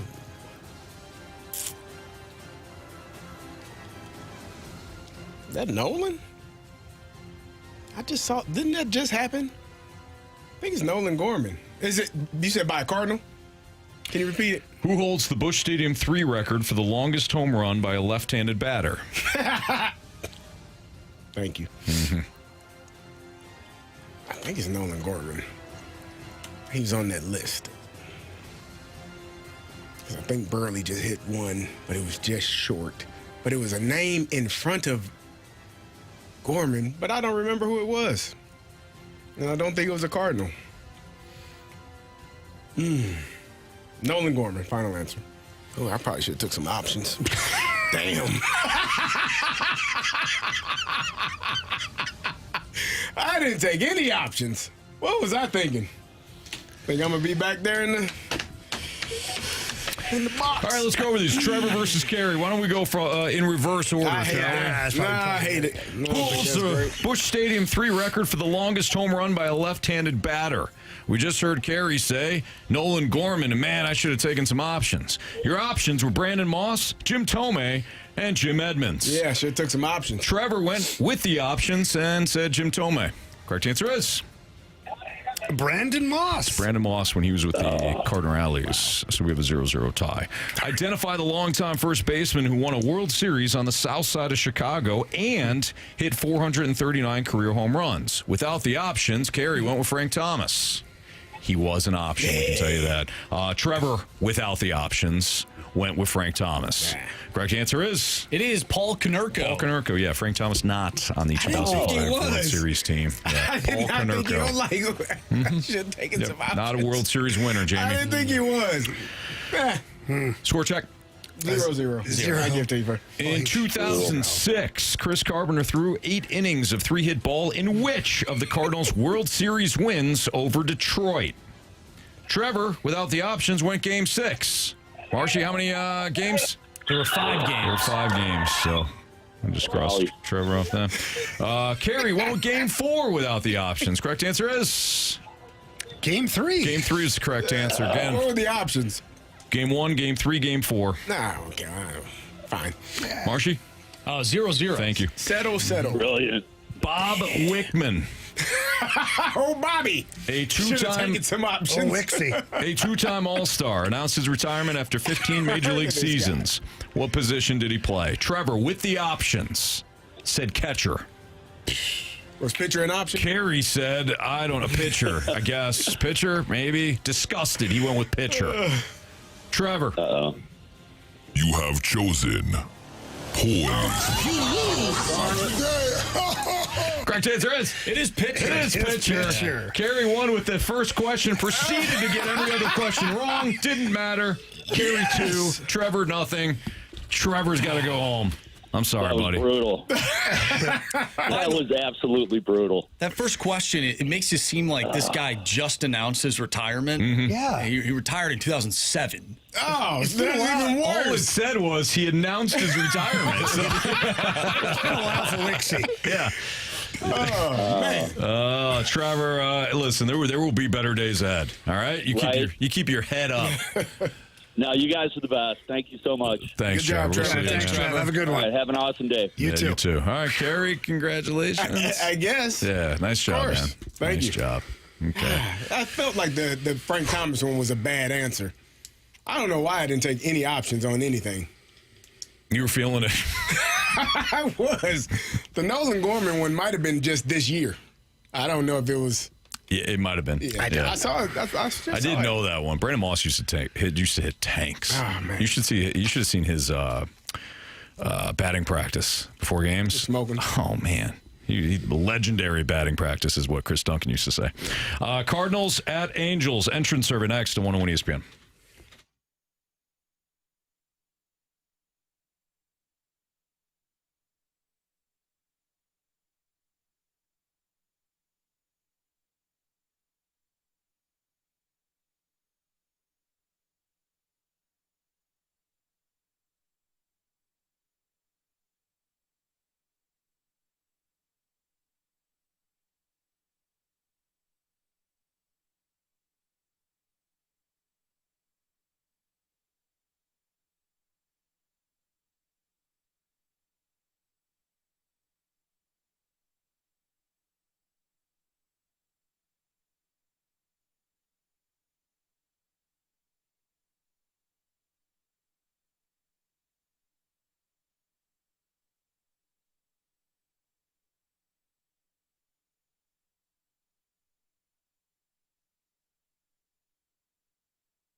Jamie, now it might be a good time to do a cash-out refi, but how would I know unless I talk to my guy Stewie? That's why we got him as a good friend and someone that has got our back. So, Stewie, talk to us about cash-out refis right now and any advice you've got for people. You know, this morning I was talking to an ESPN listener, and he says to me, I need some cash, about $60,000, $70,000. I got a home equity line of credit, want to get rid of it. And I got this great rate on my first mortgage, but I got the credit card debts. The wife is driving me nuts. She wants to go on vacation. She wants a new kitchen.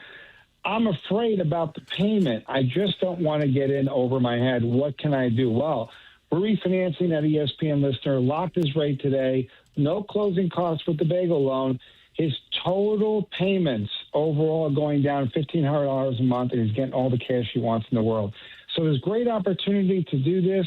You can go ahead and get the cash you need, get a better quality of life. Remember, you make money to enjoy it. You don't make money just to put it in the bank, but to live life and enjoy it. So consolidate the debt, get the cash you need, go on vacation, even invite me. I'll bring you the hot dogs. We'll have a great time, but start enjoying life as it's meant to be. Oh, happy wife, happy life, Anthony. Stewie knows all about that. So give him a call. It's going to help you out.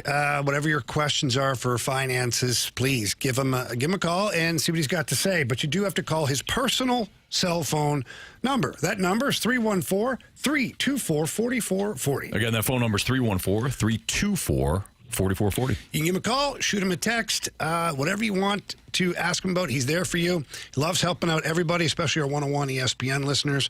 But if you can't remember that number, Anthony, what can you do? You can always Google the bagel loan. Thanks, Stewie. Guys, have an awesome night. NMLS number 226715.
All right, time for the Cardinals-Angels entrance survey. Marsh, you drew up some of these questions, so why don't you go ahead and fire away.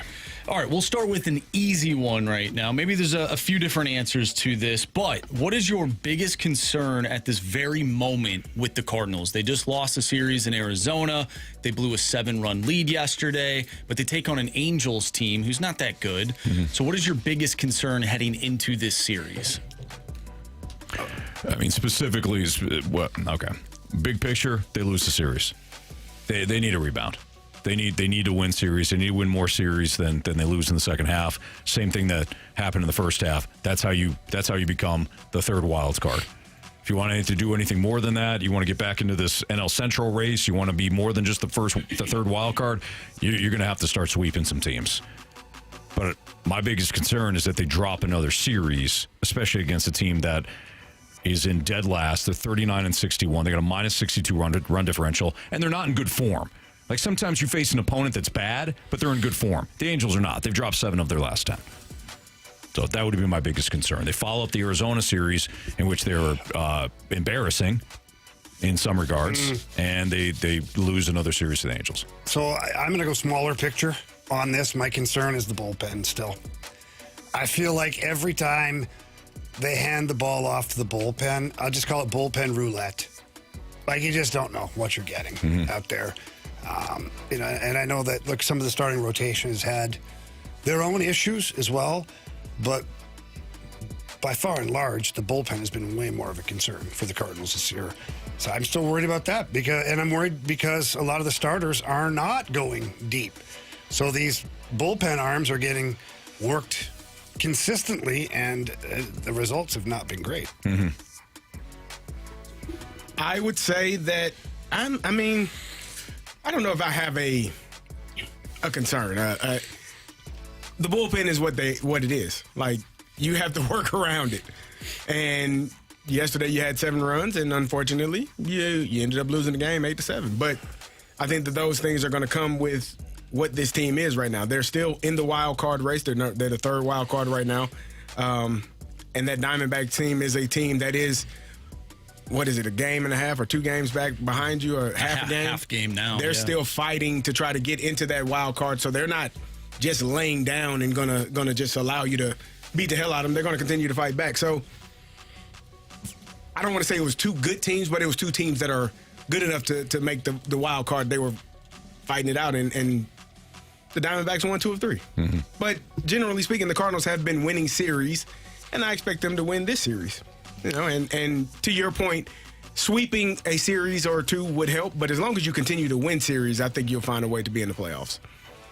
What will you guys be assessing this series as we inch closer to the trade deadline? In relation to the series specifically? Well, that's a tough one because we just saw Dustin May pitch. So I don't know if there's anything that we can draw necessarily from this series specifically as it gets to the trade deadline. I mean, like, a sweep maybe wouldn't change your mind on this team if you're Chaim Bloom. I don't think anything changes my mind right now. Yeah, I understand why you're asking that. I don't think anything changes. Yeah, I'm with Jamie. I think Chaim Bloom, we've decided we're 3 weeks away from the trade deadline. Yeah. They're locked in. They already know what their plan is. The phones are going to be on, and I don't think anything that happens in these next couple weeks is going to veer them off the course where they just dramatically change their strategy. Yeah. Anything for you, Carey? No. Okay. Sorry. No, you're good. No, I'm just no apology necessary. I got it. Yeah. You guys hit all the points. Okay. Nothing for me, dog. All right. Who is your pick to click against the Angels? It's always going to be Jordan Walker. Need a home run. Need him to go off. 3 for 5 tonight. Wow. That's a lot. That's a lot of RBI. Yeah. Man, he had a laser beam yesterday. I thought was hoping that would get over. Yeah. Hit it too hard. Yeah, he did. Too hard. Too hard. What do you mean too high? What do you mean? Too high. I'm out of here. Pick to click. I mean, Jordan Walker's the sexy pick for that. I think J.J. Weatherholt goes off again in this series. You beat me to it. I was going to be like, that's the obvious one, Jordan Walker. Come on, man. Give me J.J. Weatherholtz. I think J.J. Sorry to ruin your... That kid is so locked in. He's great. He's not phased. It's fun to watch him play baseball because he just loves playing. He doesn't have the highs and lows. Mm-hmm. So far in his young career, we've seen him have good times and bad, but we haven't seen him riding the highs and lows. Yeah. Like even when he's in a bit of a slump, nothing really changes. Yeah. And he's giving you unbelievable defense out there. It's a lot of fun to watch. Man, one guy that probably needs to get going. I know he had 3 hits yesterday, but in the last 30 games, he's hitting under 200. Yvonne? Yeah. Oh, yeah. Yvonne. Mm-hmm. He's been struggling. He has struggled, absolutely. That'd be a good player to get back on track in this series. I know it's a bad team, but sometimes you got to use these teams to gain a little bit more confidence. Yeah. And maybe yesterday was that game for him, and he thrives in this series. But that would be my guy on like a hope that I think Ivan Herrera has a big-time series against the Angels. Yeah, it's a good one. That's what the Diamondbacks are hoping with Corbin Carroll, and he laced that double, and then I don't know, threw his back out or whatever later on in the game. You tell he's like that hurt me on the couch just from the way he swung and dropped the bat and walked off. I do sometimes. Yes, and I was like, oh, but he's not 51 years old. Yeah, Killian was like, oh, he must have. His bat must have hit his back. Like, no young That's child. A muscle strain. That's a muscle ache right there. All right, final question. What will be the main storyline after this 3-game series? Once the series is over, what is your biggest takeaway? What do you think it will be? Cardinals once again bounce back. Cardinals once again rebound off a bad series. That's what Cardinals bounce back. Cardinals are back in the back in the swing of things. Yeah, they're back in black. Wait, no, that's a different. That's a song. Yeah, by ABBA. Wow. Wow. Or another A. Aerosmith. No. Damn rock. Man. They're from Australia. Oh, that helps. Well, there's not a lot of bands from Australia. He wouldn't know that. But odds are he'd know, like, okay, that band. Give me another letter. C. You want another one? I was going to say Alice in Chains, but... No. Hang on. A, C. Lightning Bolt. AC/DC. Yeah. That is. It's the third symbol that I needed. Oh, boy. Splashback Dude said, wowzers. Kristen. My wife, Kristen, just texted me. She goes, ace and base. There we go. See? With an exclamation point. She's playing. I know She that. is playing, yep. She's making fun of you, kid. Yeah, I love it. Listen, 314 says CD has to be trolling at this point. No, he's not. No, he's really not. Like, I wish he was. I'd feel better about it if you were trolling. Hell, how the hell should I? I've never heard Back in Black it's by one of the greatest rock and AC/DC. roll songs ever made. Hey, man. And you don't know who sings it. I do now. Yeah, he does. There you go. Wow. He's all in now. Always learning, man. I don't even know where we go from here. I don't either. My Next man went topic. ABBA. Go to commercial. Okay. It's time to think. Sorry. Oh, wait. Got another Mizzou segment coming up for you. Yeah. Stay hot, Is Carey. Mizzou's success linked to Ahmad Hardy's health? He's back. M-I-Z. He could be back in black. Yeah, Tigers and wearing those gold. black jerseys. Yeah. Like the Pittsburgh Steelers. Here we go. Steelers. Here we go. Pittsburgh's going to the Super Bowl. Here we go. Didn't we make He a rule loves it. in the fast lane? What's the rule? If Carey wants to continue singing that song, he has to go into the studio and sing the song the way he sings, because the original version sucks. It's not good. It's not intimidating. It's not fun. But Carey's version isn't bad. That's how I hear it. But yours It's is not like I bad. heard can ABBA sing tolerate Back in Black. Your version. No, sir. Okay. Yeah. It's better live. We're going to do it live. Yeah, man. Blanket. We're going to do it live. He By does the way, it live the every kid- time we say Steelers. Here we go. Tigers. Here we go, Tigers. Yeah, that Tigers didn't work. The kids and I were rocking out to Renegade last night. See? One of them was singing it. I go, oh, Oh, mama. let's play it on the There we go. Alexa. Sticks. Yes, nice Know job. that one? Okay. Am I back? Am I good now? What other song is I famous? have no for clue, Styx? man. No clue. Do you know? I don't know. Domo Gato, Mr. Roboto. I actually, I know the song. I wouldn't have attributed it to Styx. So I got to take the L on that one There too, you Carey. go. See? Yeah. Music trivia. Anyways, all right. We'll talk about Hardy next on 101 ESPN.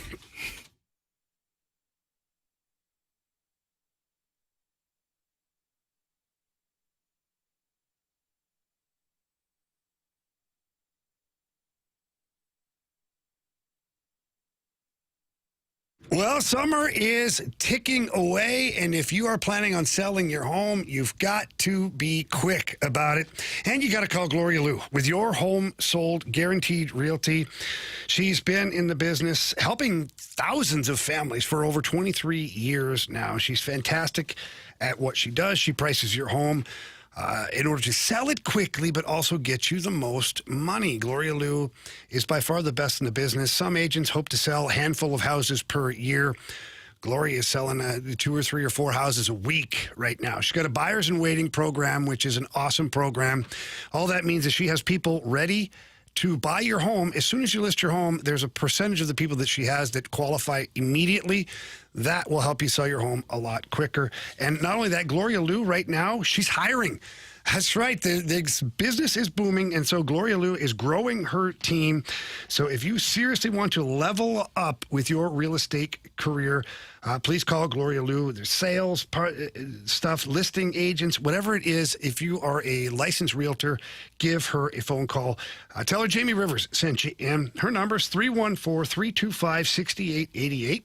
Again, that's 314-325-6888, or visit GloriaHasTheBuyers.com.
101 ESPN Sports Center.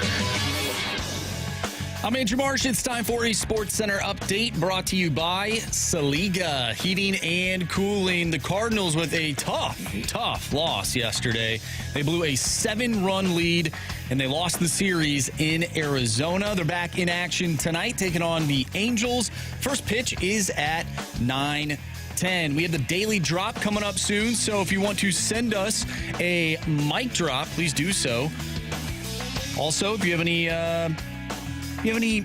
Cardinals takes, text us to the Air Comfort Service text line, 314-399-9646. We'll talk some more Cardinals later in the show. But we got to dive into some Mizzou football next, right here in the Fast Lane. I'm Andrew Marsh. The Sports Center update is brought to you by Saliga Heating and Cooling, a Daikin heating and air conditioning dealer.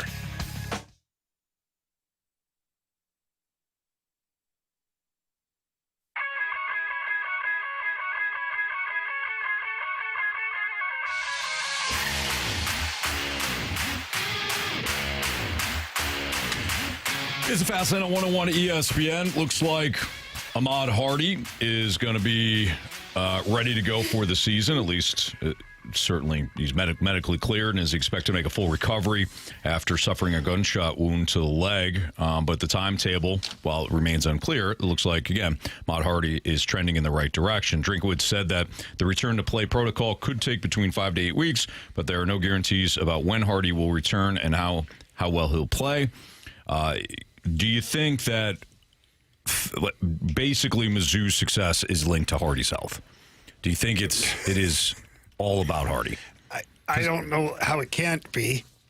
I don't know what kind of passing game they're going to have, but they really haven't had a big passing game in a while. So it's funny that you say that, Jamie, because you're right. So it's almost like any success they have is tied to him, because of what we saw last year. But it even goes back to Cody Schrader. Right. Like those times, too. Like, you've never had, like, an air raid offense, like, where your quarterback is slinging it down the field. And I understand a lot of college offenses are geared around the run game. But Mizzou in particular, I don't think it's a choice. I think it's a requirement. Like, they're forced because they have not had the quarterback and the receiver at the same time. Mm-hmm. Like, they've had a quarterback that's been good and receivers that have obviously been very good, but it's never been a thing. So Ahmad Hardy, yeah, but my concern for this is a couple of things. One, looks like their right tackle, the guy they recruited to come in from wherever, he's not going to be able to play for half, if not most of the season this year. So they're going to have a backup right tackle out there. I don't know what the rest, I don't claim to know what the rest of their offensive line looks like, but you got Ahmad Hardy coming back from an injury, we'll call it, a gunshot wound. I mean, it's not listed on the normal things of injury. No, sir. But what does he look like? What does the offensive line look like? Even if the offense goes through Ahmad Hardy, is it going to be the same as it was? So I don't know. Yeah, no, I think those are all really good points and really good questions. Yeah, that's the one player you had coming back. He was second in the country in rushing yards. You got a new quarterback in Austin Simmons, and you don't know how him and those receivers are going to gel and mesh and how that's going to look. It could be really good. I mean, Austin Simmons was a really good quarterback at Ole Miss, and he's made that transfer over. So it could be really good for them. But I think the injury, because this team, as Jamie just put it, for the last few years, they have been run first. You can, I mean, going back to Cody Schrader, I forget who the running back was before Cody Schrader.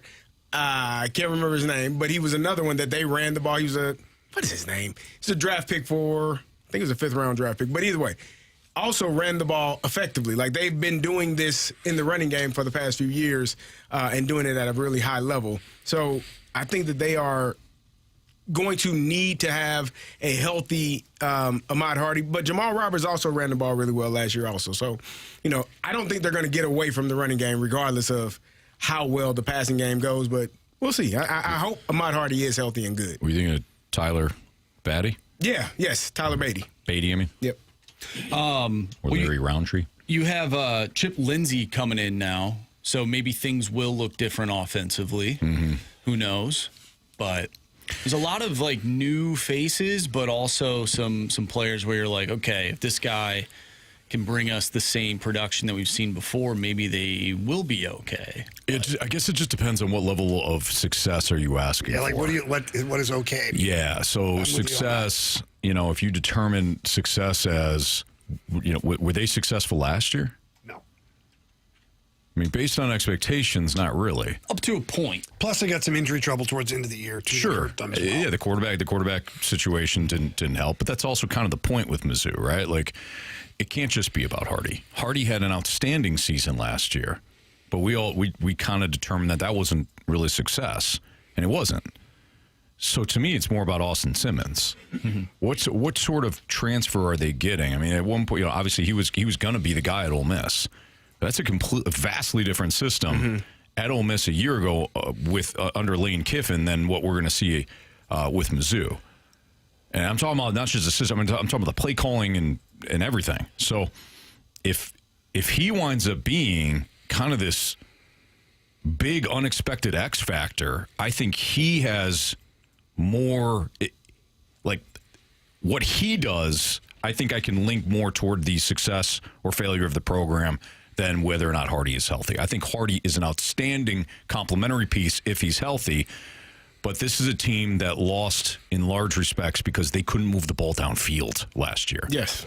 I threw a shot earlier with the Alabama game. They really didn't start throwing the ball vertically in that Alabama game until the fourth quarter when it was already too late. And that was a game that they were still in until late in the third quarter, early fourth. So that, I think, is more of a determining factor than Hardy. And some of Hardy's bigger games last year, or the bigger opponents, obviously he wasn't great. And that's not all on Hardy. If a defense doesn't think you're gonna throw vertically, they're gonna load that box and they're gonna suffocate your running back, your primary weapon. So I think there's more questions beyond Hardy's health. We're so close to college football. Yeah, it's going to be great. We're like a little over a month away. Splashback Deuce does ask you a good question, though, Jamie. He says, well, they got the trophy for beating Kansas, right, Jamie? Yeah, what is that thing that they get? One of the greatest trophies ever known to man. It is, but which one is it, Anthony? It's that one. Daily Drop. Whoa. We got some mic drops there, Marshy? Yeah, we have one from Swan and Carey's arch nemesis, Chester. Oh, wow. Well, if you want to leave us a mic drop, you certainly can do so. The Scottley Heating Company mic drop via the 101 ESPN mobile app powered by Dobbs Tire and Auto Centers. Anything you want to sound off about, you can do so next. Daily Drop next here on 101 ESPN.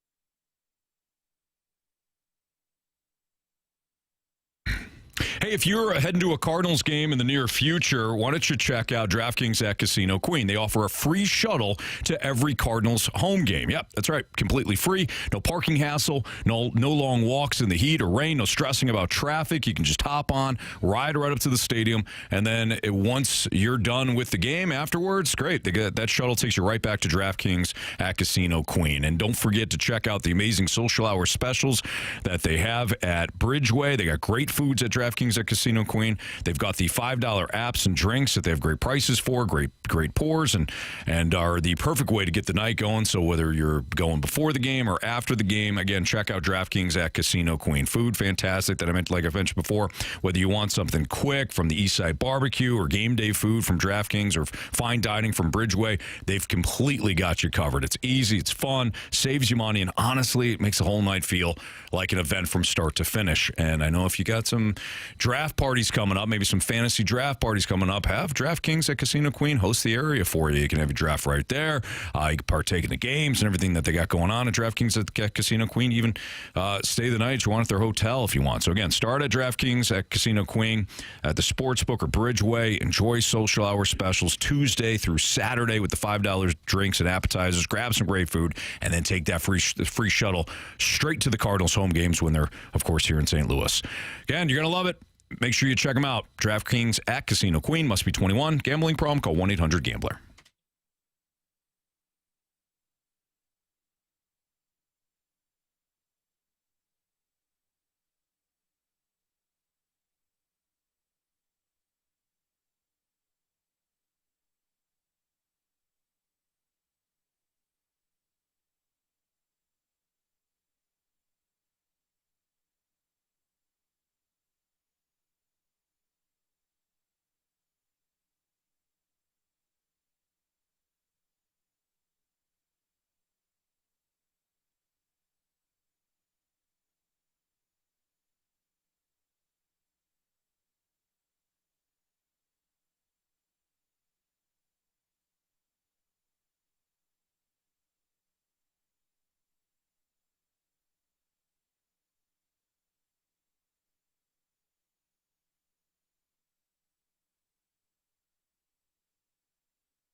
All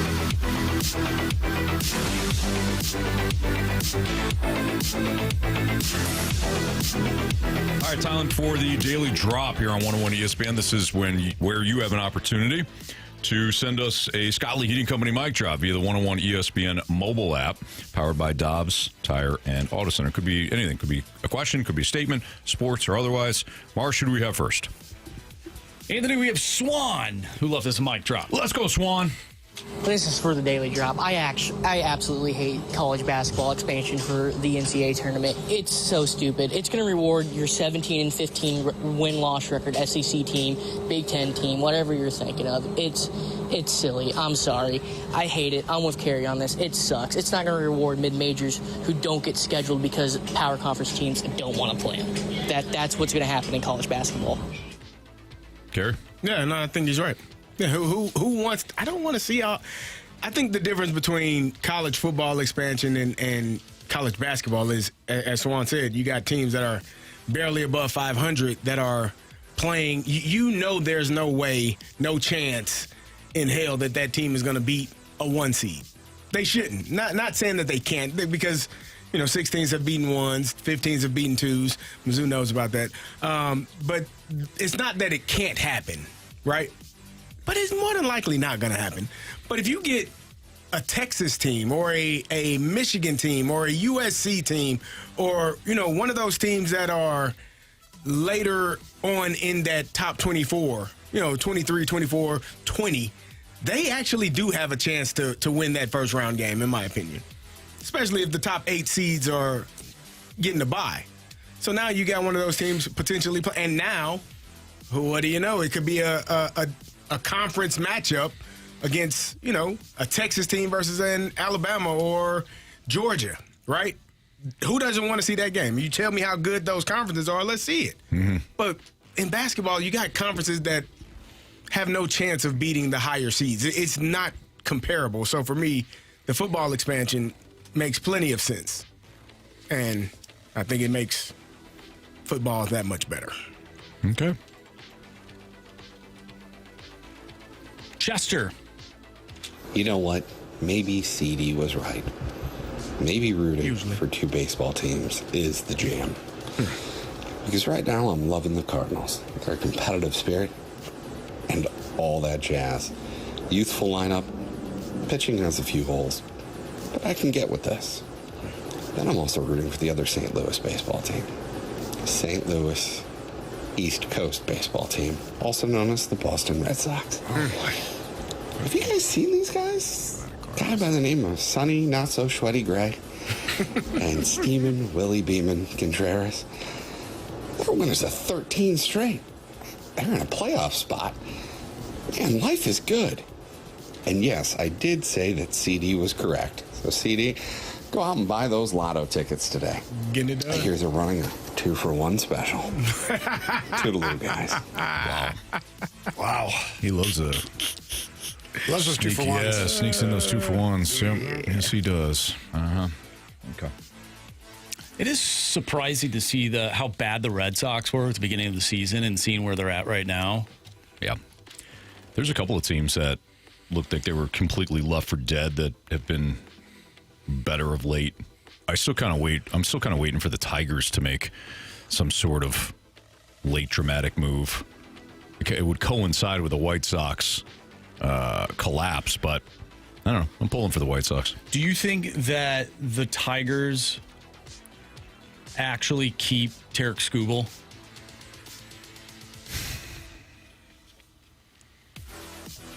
No. I mean, if they're not going to sign him, I think they should sign him. Yes. I think they should sign him. They should lock him up long term. Now, if he doesn't want that, then you got to move him. Mm-hmm. And get something. Move him to a contender. You have got to do everything humanly possible to get him the contract that he wants to stay in Detroit by the deadline. And if he says no, or his agent says no, or whatever, you have to trade him. You have to trade him, then re-pursue him in the offseason if that's what it takes. I would even tell the agent, hey, man, we've tried. You want to hit the open market in the offseason? Fine. Common courtesy. We drafted the kid. We love him. Just hear us out on an offer, but we have got to deal him right now. That's how I would pursue that. So if you can't sign him long term, yes, I think he's done. All right, we have one more, and this one comes from Dick. So, yeah, I just wanted to call in for Anthony and just let him know that 3-4 years old is not too young to get the kids going and their skills developing and all that. And you could always, instead, if you can't afford to get out back or do the skills things in your local community, you can always just sign them up for the MAC, right? And pretty much get the competition going that way. Love you guys. See you. Wow, last part of that may be uncalled for. Maybe earned his name that way. But the first part of that, Anthony never said that you can't get your kid out there. Thank you. You didn't say that. In fact, you reinforced that the backyard's a great place to start. And then we talked about further skill development and things like that. Perfect. Thank you. Yes, Jamie. I just didn't want you to be misquoted by our friend here. Yes, thank you. Thank you, Jamie. Yeah, no, not once did I say don't. 3 or 4 is too young for skill stuff. I said 3 or 4 young is too young if you're expecting them to understand how to play on a team or for a team. Yeah. It's just too, in my opinion, it's just too young. Maybe you've got some advanced child that's like a prodigy and he can understand concepts even then, like, we've seen so many parents make mistakes. They think that their kid's the next megastar at like 4 and 5 years old. Right. Let them just be really good with their skills and learn. Totally. Yeah. I'm saying for Never a team, seen a 7-year-old it's too get young. drafted to the NFL. Not once. Not once.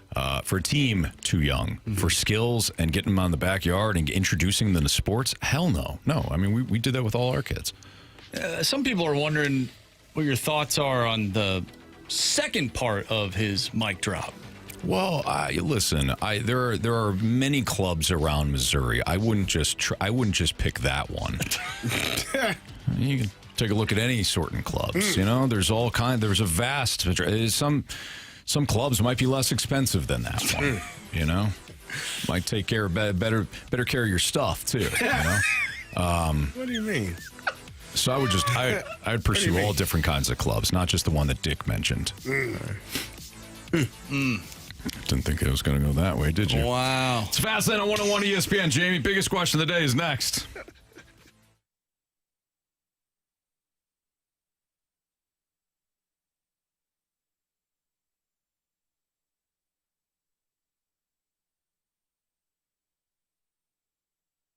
Don's Garage Doors is the first call I would make if you're in a bit of a jam. You can't get in the garage door. You know, you hit the button outside, hoping that the garage door is going to work as normal. Nope, it didn't. Give them a call. They've got the 24/7 emergency team at Don's Garage Doors, 866-4-DON Store. Of course, if you want to get ahead of things like I did, I'm like, hey, listen, I don't know how my garage door should be operating.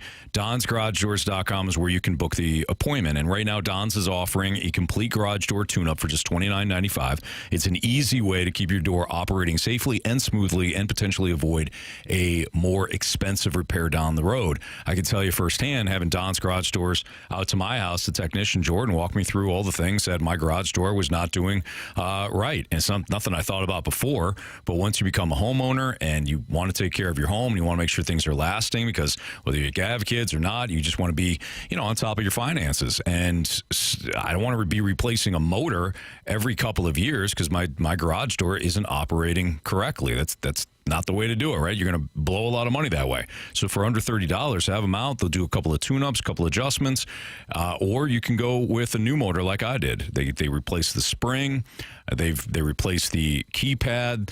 Got me into the 21st century when it comes to some of the technology and stuff that the keypad has to offer, including a camera. I love what Don's Garage Doors did for me. For my house, you will too. Again, 866-4-DON's Door or visit DonsGarageDoors.com.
Fastlane's biggest question of the day. Presented by Banner Construction, the experts in James Hardy siding. 5 o'clock, your time check is brought to you by Clarkson Jewelers, an officially licensed Rolex jeweler. Andrew Marsh, Carey Davis, and Jamie Rivers. I'm Anthony Stalter. So the biggest question of the day centers on an article that I had read at ESPN.com about the World Cup, but it expanded more to what we kind of put up with as fans. So the article, again, at ESPN.com, talked about the World Cup having two completely different events happening simultaneously. So there was the Soccer World Cup, or the Football World Cup, that had great matches. It had big stars delivering, historic performances, new countries breaking through, massive fan engagement. Spain yesterday winning a deserved title. Then there was the FIFA World Cup, where you had politics, you had commercialization, you had ticket pricing or dynamic pricing, lack of transparency, rule changes motivated by money, questions about competitive integrity. So the games were spectacular. The administration was exhausting.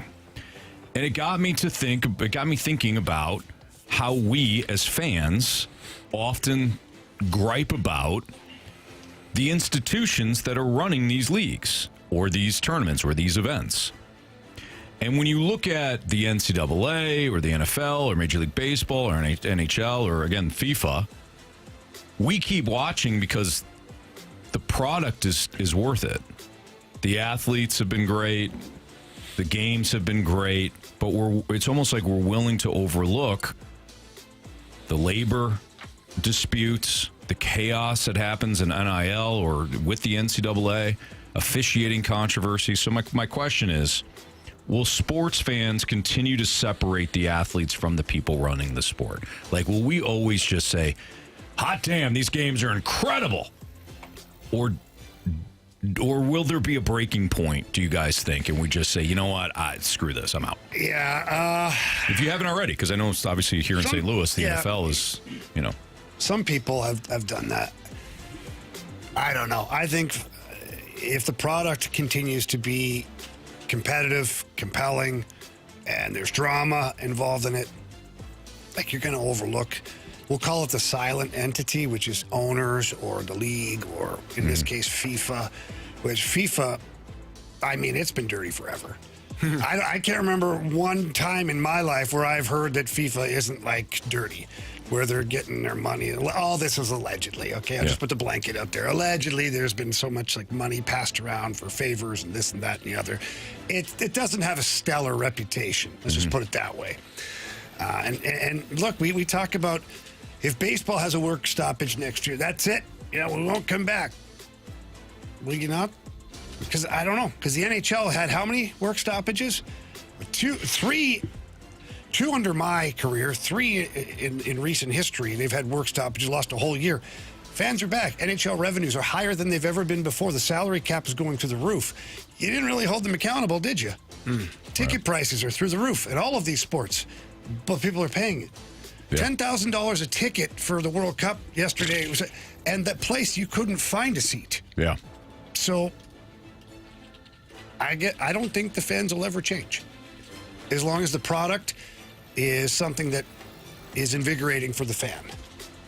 I agree with Jamie. Yeah, I agree with Jamie as well. I think you try to separate the two, right? You try to, because you hope that, like, your favorite athletes have nothing to do with what the administration, like FIFA or, the NBA front league office or the NFL, like, you try to separate those two. And if you're a fan of a specific team or a specific player, you don't always put the onus on them to be, part of the reason why it's not working well. Yeah. You just look at every draft you watch, and I don't think I'm exaggerating, no matter the sport, when the commissioner comes out, he gets booed. I haven't seen the baseball draft on TV, but I know they get booed. In the Adam Silver has turned heel. It was David Stern. They booed the hell out of him. Now they boo Adam Silver Adam every Silver time. Used to get standing He used to get love. They don't care anymore. They boo his ass. Yeah. They boo Roger Goodell. We're done here. So I think fans separate their favorite team, their favorite players from the big bad wolf, which is generally whatever office is overseeing said sport. Right. So yes, the World Cup was thrilling. I don't think that there's anything to Jamie's point of there had been allegations of corruption for a number of years. Guess what? They still gonna play the World Cup in 4 years. Yeah. And there might still be corruption. I just say they're still gonna play. The NBA is gonna play, even if Adam Silver is booed every time he comes out to announce a draft pick. Like, the games are going to go on, and if there is a work stoppage in one of these sports, fans will be pissed off. They'll be mad. They'll be bothered. But they generally point the finger at the league, as opposed to not my favorite team. Mm-hmm. Now, I ain't booing him. Not going to boo Jordan Walker if they have a league stoppage. Why would I do that? It ain't his fault. I think that that's how fans view that. Yeah. So, however it goes, the players and the coaches are, in general, always on the right side of it in the fans' eyes. I think the product itself is bigger than these entities. So, for example, when the Rams left St. Louis, a lot of people were upset. Some people still upset. I was upset, but I still love football. So I want to watch it. I want to watch the product because you just picked a different team. I did. I picked a different team. It's a fun product to watch, and I am entertained. So whatever happens with the owners or the commissioner or whatever, leaving cities, whatever it may be, I'm still going to watch the product because I love the game. So I agree with you guys. I wanted to pose the question just to see if there was kind of a line of demarcation here, because forever the soccer didn't have any breaks. There's no breaks. There's no hydration breaks. Like, no, we're going to start doing some commercial breaks, boys. Everything good? Everybody good with that? And we still were like, yeah, give me more. Not commercials, but they spin it off as for the safety of the players. What are you going to say? No, keep them danger. Right. But still, Jay. But then they said soccer's been around forever. They said next World Cup they might eliminate the hydration break. That wouldn't have anything to do with the fact that you were in the U.S. this time, in North America. We need 4 quarters! Where the advertising dollars are through the roof. Wouldn't have anything to do with that. No. Anyways. They're running a business. What about Major League Baseball, though? What about it? Is Major League Baseball different than other sports because you're really not running up against, unless it's at the end or the start of the season, you're really not running up against other sports. All due respect to the WNBA. But if there's no NFL, like, that sucks. Still got college football, NBA, NHL. No NBA, you still got NHL, still got NFL. No NHL, you still got it. You know what I mean? Baseball, there's a large portion of the season. You're not running up against it. What if there's a lockout, wipes out the whole season? Yeah, it is tough. Here's the thing that at least here in St. Louis, I can't speak for every city because I haven't been in every city. Don't you dare. Not yet. Actually, you probably have. You've been in a lot of cities, but you've been in pretty much every state, I'm sure, and Canadian province. Yeah, I got it a right lot this of them, time. Kerry. Thank you for noticing. There's 7 of them. Is it? No, 13, 11. 15, 11, 7, 11. It's 11. Yeah, always open. Yeah, just like wide receivers. Randy Moss. Yeah. Mm-hmm. But baseball fans, to me, in general, like the core baseball fan, they're passionate about their team. And they will come back. Will you lose the casual baseball fan? Perhaps, yeah, you might. You might get a couple, you might lose a couple, and then when the league starts up, you might gain a couple. But I think that core, the foundation of what your fan base is, they're going to forgive the players pretty quickly because the players are going to paint the owners as the big bad enemy and whatnot, and then when they start slinging crap everywhere. But I still think baseball fans will show up. Will they come back in droves? No, it might be a slow burn, but I think you're going to get back to, like, look at the Cardinals. If we look at them, people were mad at ownership. They were mad at John Mozeliak. People stopped going to the games last year. Justifiably so. This year, new front office, Chaim Bloom, Ollie Marmol's still there, same ownership. Yeah. And for the most part, almost the same players. You got rid of some veteran guys. So technically, theoretically, you were supposed to be worse, which means the product was going to be worse to watch, in theory. Cardinals came out, played well. Fans forgave things pretty quickly. Why? Winning. Yeah. if your baseball team's exciting and they're winning, fans are going to show up. Very true. As I said, I think they separate the two. Like, hey, it's the league versus the teams. And I think they put the ownership on the side of the league. Mm-hmm. Well, they have to. You know, those guys versus us guys.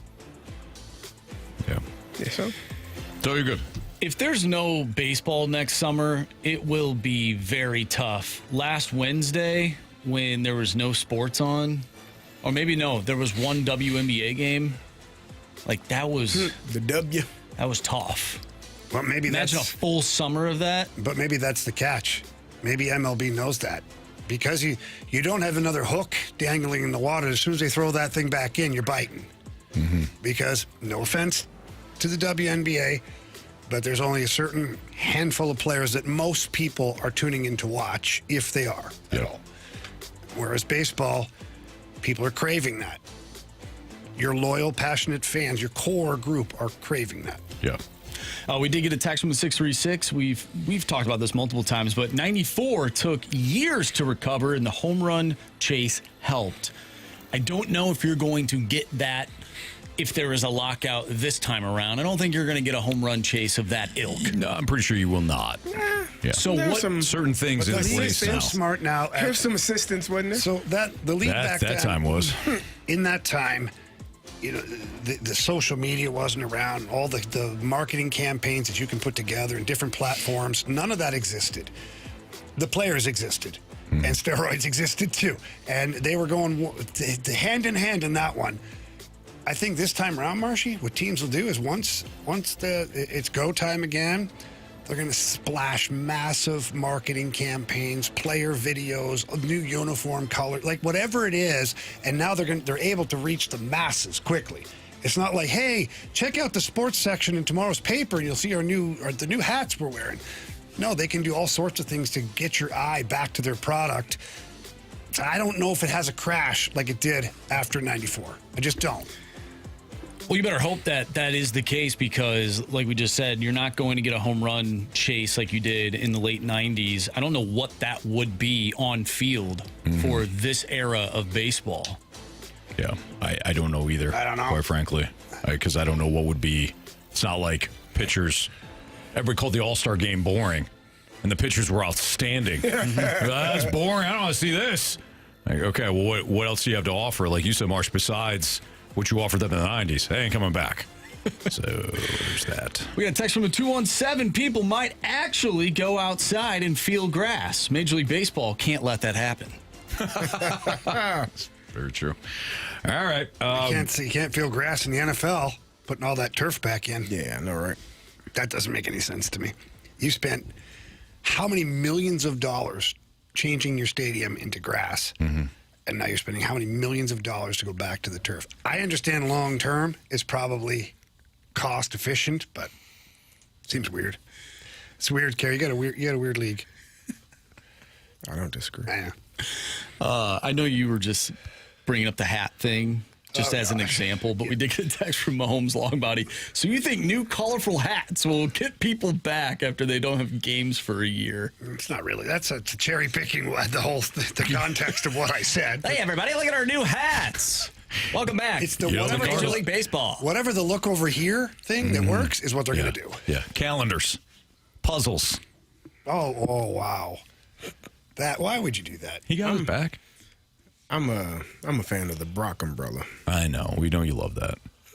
Loves that hat. I like the beer helmet. That's decent too. See, that's what they should do is say, you buy a beer helmet, you get two for one for your beers. So you're automatically going to buy one, but then you know you're going to pound those down. So then the rest of your beers are normal price. Jamie, I've often said that you are a marketing whiz.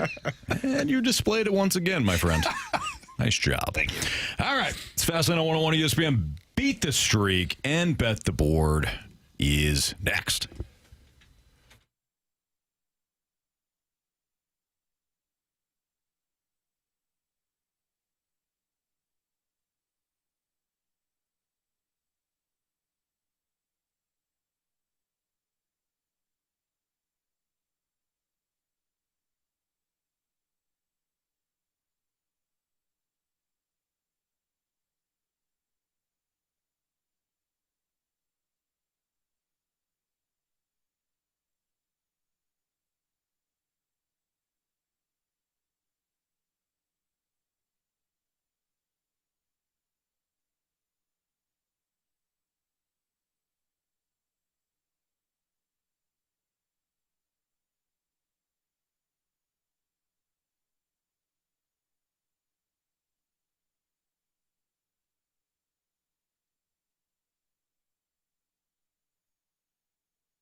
So after I teased Beat the Streak and Bet the Board, Marsh looked at me with total disdain in his eyes. He was so pissed at you. Knowing that we didn't have a lineup game. I mean, why would you do this to us, Marsh said with his eyes.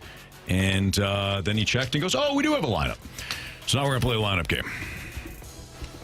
Some would say that I was clairvoyant on that. Yeah. CD. Now, if you could do that, write some numbers down for me for the next couple of days. And pass them along to me. Well, you don't even need them because Chester said go get yourself a lotto ticket. Yeah, So you're I'll buy already a those winner. too, but if he can I got predict you. the future. I got you, Just Kerry. write me some numbers down, and I will use those numbers. And Absolutely. yeah, you just let me know how that goes. No. It's, I got you. I got you, kid. Do we know who's pitching for both teams, Anthony? Yes, of course we do. Thank you, Jamie. It's Matthew Liberatore, of course. No, it's not. Kyle Leahy and Jose Soriano. There you go, CD. All right. George's brother. There you go. Where is that at? Soriano, a right-hander. He's had a very good year this year. Started off like a bat out of hell. Really? This guy. All right, are we ready? Yeah, let's go. Yeah, show All us JJ what the hell. What's the best kind of firework to buy? Wouldn't you like to know, weather boy? Show us Ivan Herrera. What's your favorite position? Designated hitter. That's cool with me. It's not my favorite, but I'll do it for you. So to be sure here, go ahead. He's got to be catching, right? I would assume so. I don't care about. I don't need to see that crap no more. Like if I gotta go to the next catcher's meeting, I'm gonna just show the hell up and sit in the back of the room.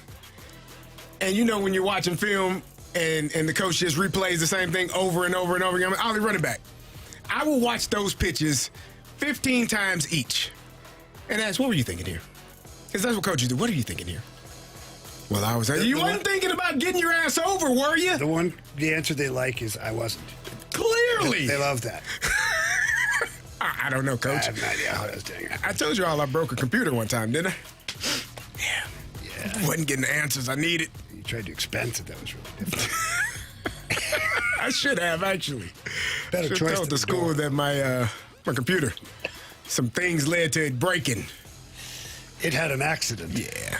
Sorry, continue. All right, so right-handed pitcher on the bump for the opposition. Yes, Soriano. Yep. Show us Alec Burleson. He's not some magic star. What? You're insane. He's a huge star at this specific sliver of time. Show us Jordan Walker. That one touched the ground. That one touched the ground. Yeah. What's going on there? I'm just fixing something that's been bugging me. Wait a minute. What have we here? Okay, so got to be Mason Wynn. No. Or Lars There Newbar. you Sorry. go. Sorry, guys. Whoa. Well, you got so quick Yeah, there. no, I Going too forgot. I fast. kind of forgot where we were. Show us Lars, Taylor, Tatsui, Newbar. Captain, you hear me? On your left.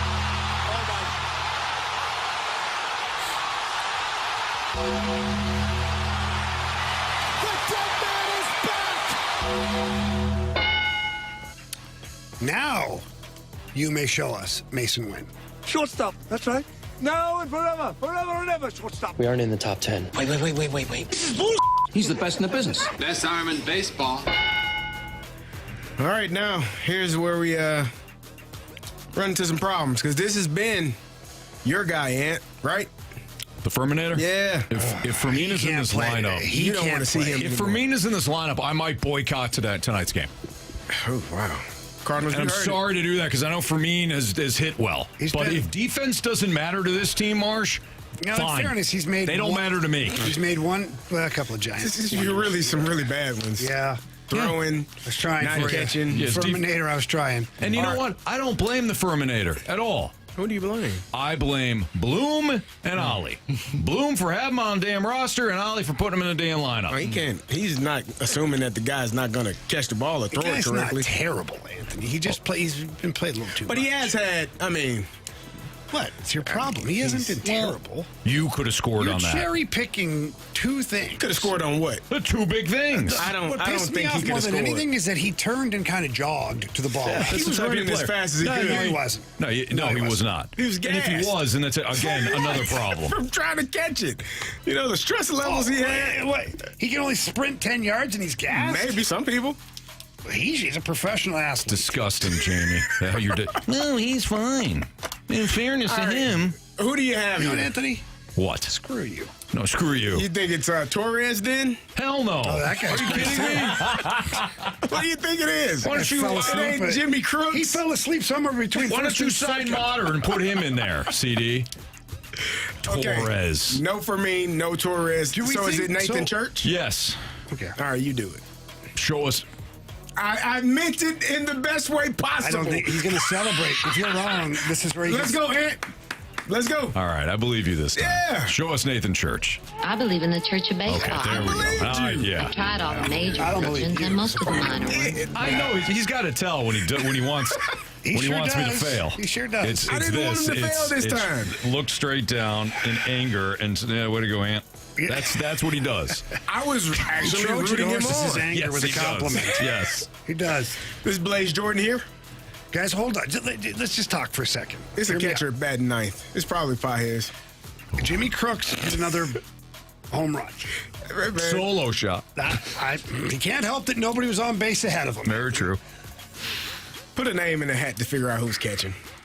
I mean, Blaze Jordan had a triple. He had a big Blaze hit. Jordan's got to be in the lineup. He's playing. Three I think so. RBI. I think he's here.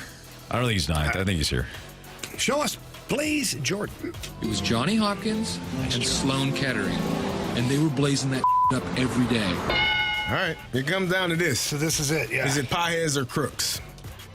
Because I would assume Herrera's DHing. They Who do we not want to see? That's probably. I don't want to them. see Pajes. I can handle. At least Crooks has. 'Cause he's younger? Might run, no, but he might accidentally run into one, and he can do that. Okay. Pajes, it's wow. I can get with Crooks. All right, show us Jimmy Crooks. Who are you? I'm nobody. No. I know you. Go, I know Jamie. you. He was at that party with me, the one I was telling you about. Remember? He's Jimmy's brother, the guy, the singer.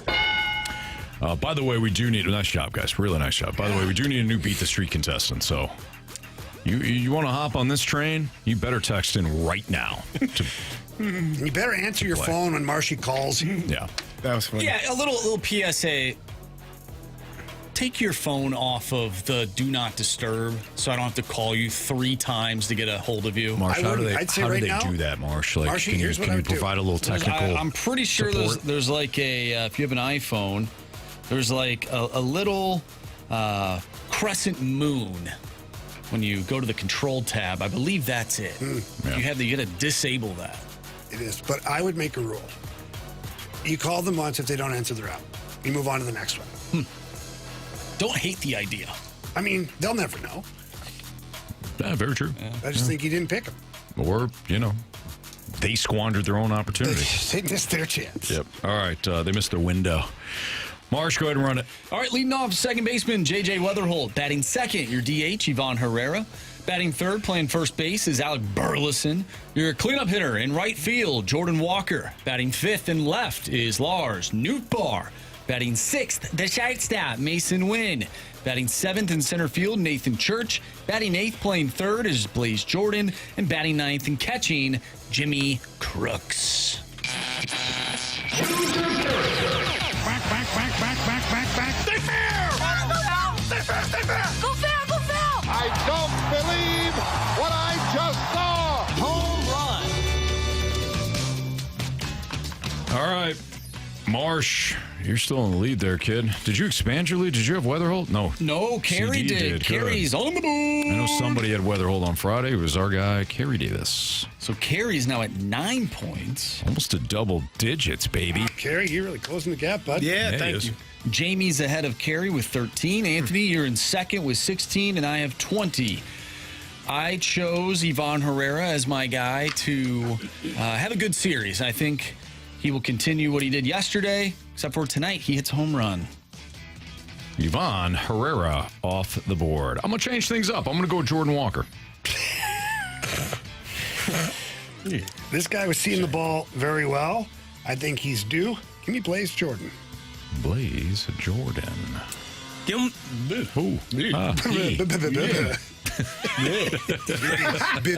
Words are hard. Give me Nelson Velasquez. Oh, off the bench. Okay. There you go. All right, that's the lineup game, the home run derby game, and we are going to play Beat the Streak and Bet the Board next on 101 ESPN.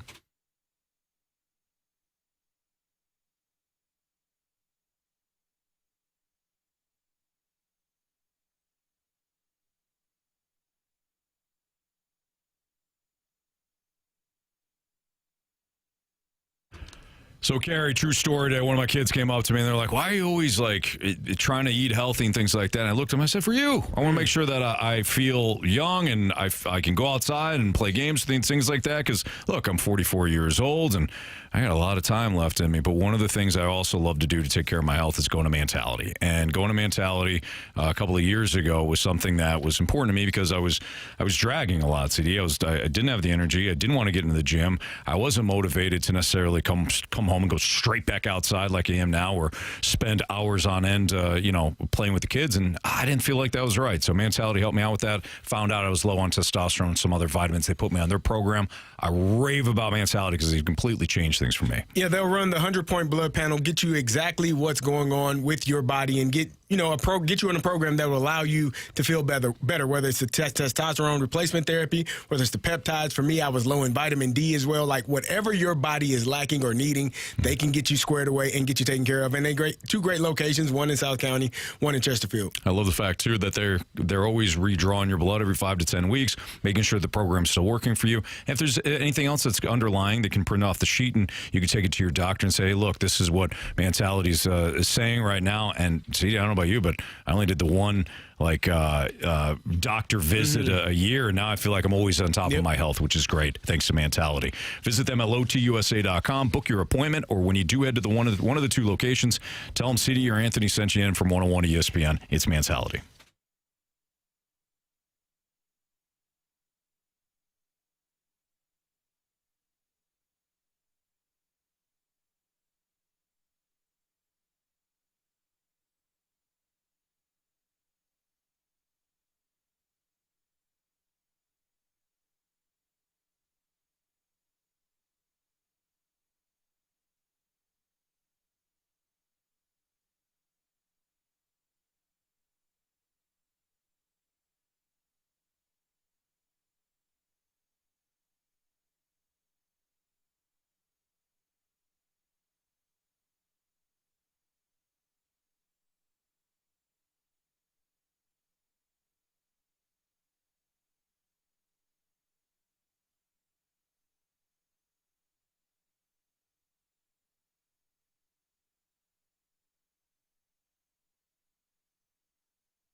101 ESPN Sports Center. I'm Andrew Marsh. It's time for a Sports Center update brought to you by Universal Windows Direct. The Cardinals back in action tonight after a tough loss yesterday against the Arizona Diamondbacks. They'll go up against the Angels tonight with Kyle Leahy on the mound. He'll face off against Jose Soriano. First pitch is at 9:10. If you have missed anything from today's show, make sure you go to 101ESPN.com or check out the free Dobbs Tire and Auto Center's 101 ESPN mobile app. Just head to the podcast page and you'll find all of our shows there, and it's all brought to you by the Schaefer Door Company. I'm Andrew Marsh, and this Sports Center update is brought to you by Universal Windows Direct. You'll be saying, I love my windows.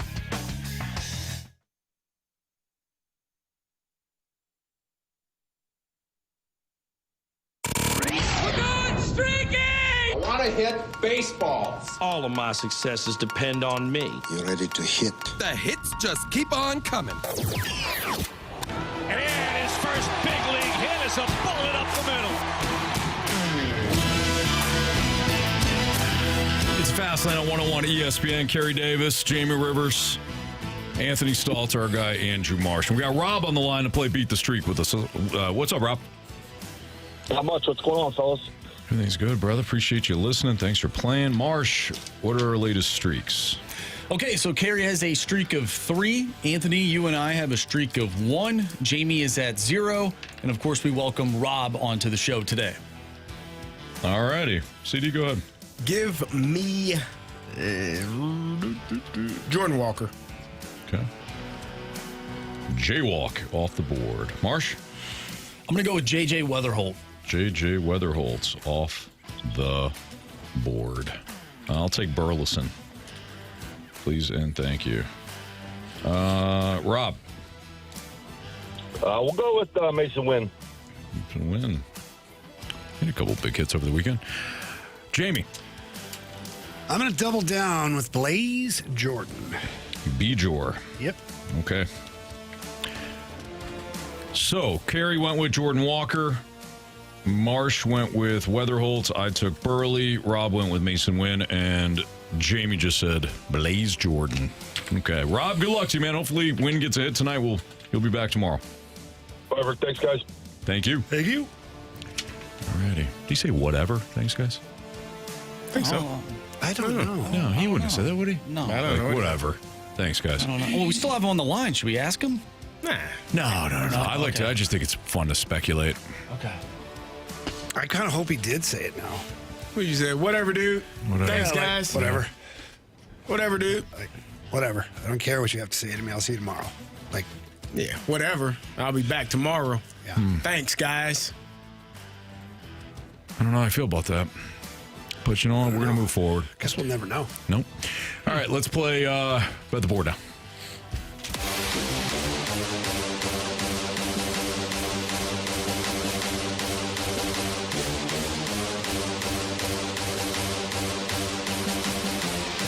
All right, Marsh. What do we got for latest standings? How do we do on Friday? Anthony, the Dodgers won 2-1 over the Yankees, so you picked up your point. However, Freddie Freeman did not get the 1.5 hits, runs, and or RBI that Carey needed him to. Carey is on a heater.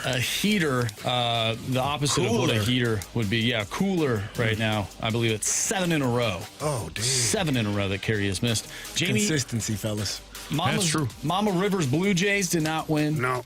So you did not pick up a point. Michael McGreevy had 5 strikeouts, 2 more than what I needed. So I picked up a point, but Anthony, you're still in the lead. What's the score? Yeah, where are we at? Anthony with 6, I have 5, Jamie with 4, Carey with 3. Started hot. Yeah, I like this a lot, boys. Give me the Diamondbacks. At home, minus 144 against an A's team that is 1-9 over the last 10. So give me the Diamondbacks, minus 144. I know that we need them to lose and blah, blah, blah, blah, blah. You don't care. Well, I want back-to-back dubs and bet the board. Okay? Cardinals can't take care of their own stuff. Nothing I can do for your own agenda it matters more. No, not more. Just I have to take care of my stuff, and the Cardinals need to take care of their stuff. Your own agenda matters more. So stuff that, Gary. Yeah, Carey. All right. Hey, man. Is that Marshy? Yes, I am up. I think I'm going to try out the hits run RBI situation. Carey, he's creeping into your territory. Yeah, get out of there. Yeah. Send a message. What are we doing here? But I'm going to look at the Cardinals tonight. Cardinals, Angels, hits, runs, RBIs. And I'm going to go with J.J. Weatherholt, 2+. So the 1.5, minus 128. Okay. All right. Keep it simple. Give me the Braves on the money line, minus 138. I lost it. Where'd it go? Oh, give me Junior Caminero, 1.5 hits, runs, RBI. Okay. Clear it up here for our guy, Rob. He texted and said, I said perfect. Thanks, guys. There we go. All right. Anthony heard whatever. You did too. I don't know what I heard. Rob, we appreciate you verifying for us. I always thought that you didn't have it in you to say whatever because you're not a jerk. You say whatever. You're not a jerk. You're not dismissive. You're a stand-up guy. I appreciate you. I don't care what Jamie has to say. He wins. He should come back and say whatever. Whatever, see you tomorrow, dude. Ant. That would be funny. I think you will. Knowing Rob and his humor like I do, I think you will. Really? Yeah. What's Rob's last name?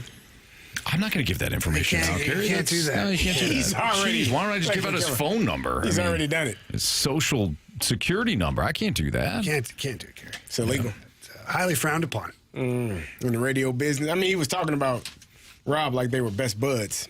Him and Rob hang out and maybe they are. Beers maybe every now and this then. is Anthony bending the rules to get one of his buddies in here.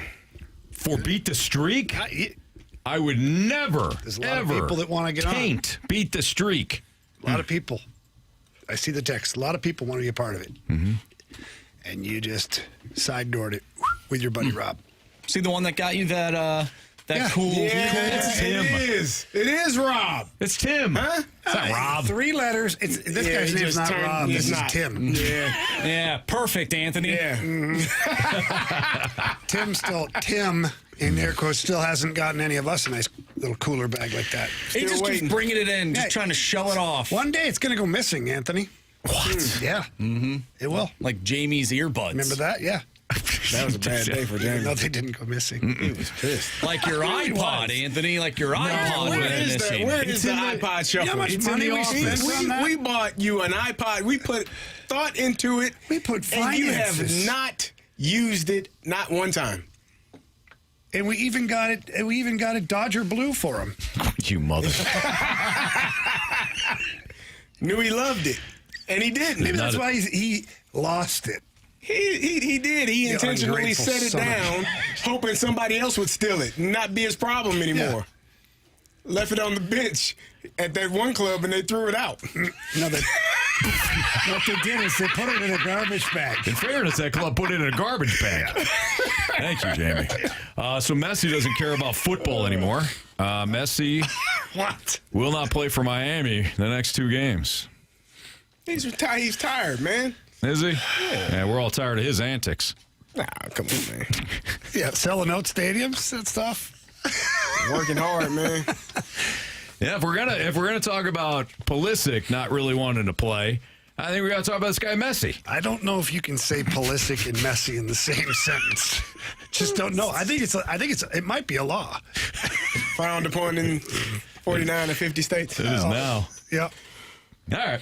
Criticisms and compliments, as well as 3 stars of the day next on 101 ESPN.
America had a big birthday this year, 250. And my friends over at Circus Sports, they wanted to celebrate that birthday with users in the state of Missouri. So it's a couple things. One, if you already have the Circus Sports app, this does pertain to you as well. But if you don't, get to the App Store, download the Circus Sports. Logo is white. That would be for the state of Missouri.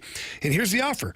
For everyone in Missouri, all you got to do is deposit $250 into your account, whether it's existing or a brand new account, and then play through that $250. And once you do, Circus Sports is going to put $250 right back into your account, and you can have a lot of fun getting on the Circus Sports app and picking some winners. And today, if we did a little parlay, because I had a tough time deciding between these teams. But I got the Braves on the money line, minus 138. Also really liked the Royals, minus 126 against the Giants. And then I did like the pesky Yankees at minus 121 on the money line. That's a 3-leg parlay right there. Available at Circus Sports. They also have the player props and so many awesome things over there. But you do have to get on there and navigate that. Have a little look-see around there. It is super user-friendly. You will love it. For more information, you can always visit circusports.com. Again, that's circusports.com. Must be 21 or older and in Missouri. Gambling problem, call 1-800-GAMBLER.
If you missed anything from today's show, you can always download the podcast, available at 101ESPN.com or the 101 ESPN mobile app, which is powered by Dobbs Tire and Auto Centers. All the podcasts brought to you by Shaver Door Company.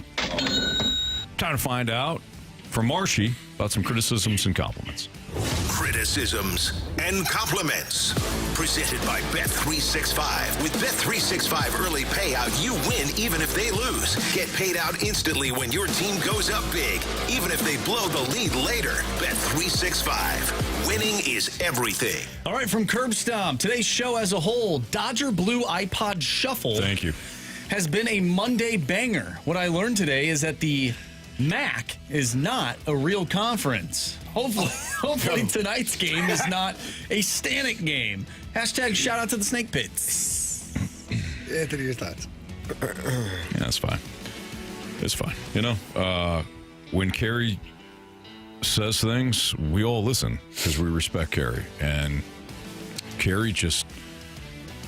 He doesn't think that's a conference. I didn't say that. And no, it's definitely a conference. It's just not a good conference. Doesn't care. No, I didn't say that.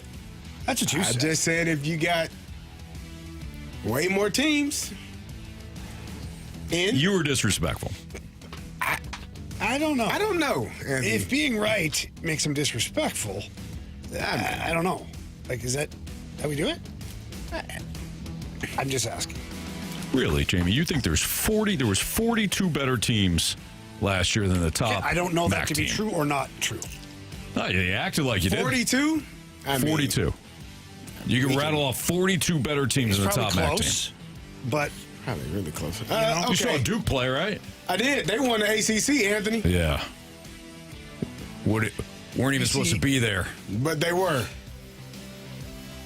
I don't make the rules, brother. You think CMU is going to go marching into Cherry Hill and get a victory? Let's see, Anthony. You want to do this?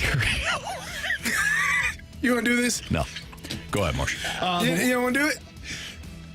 The Water Boy. Maybe tomorrow. The last time Rutgers, Purdue, and Illinois played Eastern Michigan from the MAC, they all lost. 2017, 2018, 2019. Anthony. Thank you. I can give you the top 25 and then 1, 2, 3, 4, 5, 6, 7, 8, 9, 10, 11. Oh!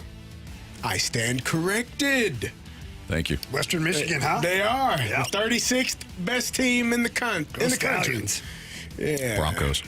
Broncos? Now they're in Denver. Broncos. Okay. From Swan, great show today, guys. Was thoroughly entertained the entire time. Have a great day, guys. Thank you. Thank you. Appreciate you. Appreciate you, Swan. Mm-hmm. You're the best one. I apologize. From the 314, Thank you, Carey. Carey. I appreciate you. Thank you.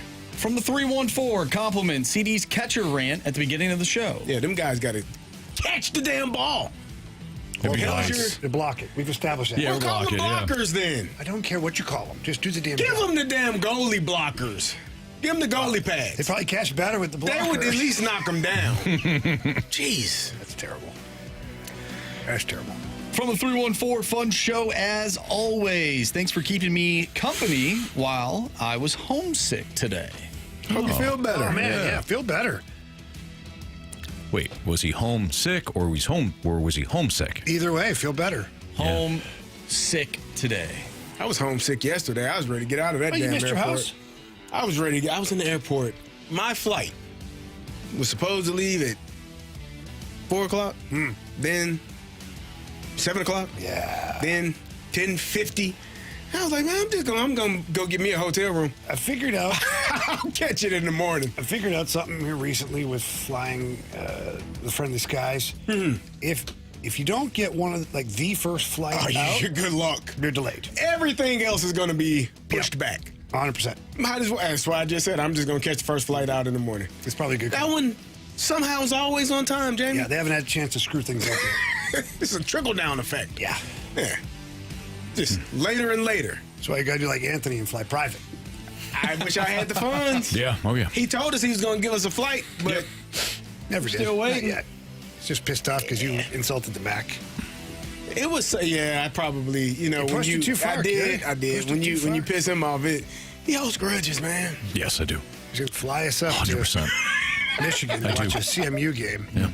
F-U, CMU, F-U, CMU. Yeah, you wonder why you're not getting those flights. Fire up chips. So you splanty. Ypsilanti. Central Michigan taking on Eastern Michigan. Ypsilanti. Yips. It looks like Ypsilanti. We'll take Ypsilanti or Ypsilanti. I think the locals say Ypsilanti. Either way, it's not Ypsilanti. I'll go look that up. Okay. From the confirm it when you get a chance. From the 830 Recreator. Oh. Average show today, guys. Oh, thank you. Thanks for the half-ass effort. Sure. Yeah. Yeah, you got it. Appreciate it. Thank you. It is Monday. We got time to get better. Damn. Average in Major League Baseball makes you a millionaire. Yeah, no kidding. Man. Yeah. From the 503, Jeffrey, good show today. Appreciate you guys having your show. on me while me working. This guy was working in the yard, and we had our show on. Patrick H. Is that just one long sentence with no gaps that he wrote? A run-on sentence. Yeah. He's probably. But he's probably working in the yard. Yeah, he's working in the yard. Jeez. Time he took a little bit of time out to thank us. Quick shout out to the dumpster guy today out in the parking lot. He texted into the text line.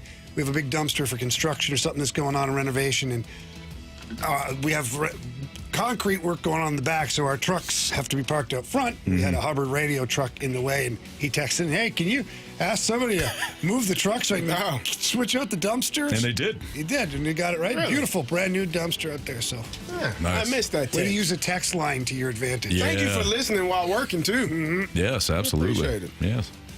All right, let's get to the 3 stars of the day. It's time for the Fast Lane's 3 stars of the day, presented by Circus Sports. No bet fees ever with the world's largest sports book, now at your fingertips in Illinois and Missouri. All right, our 3rd star of the day goes out to Kenny Powers, a.k.a. La Flama Blanca. Yes.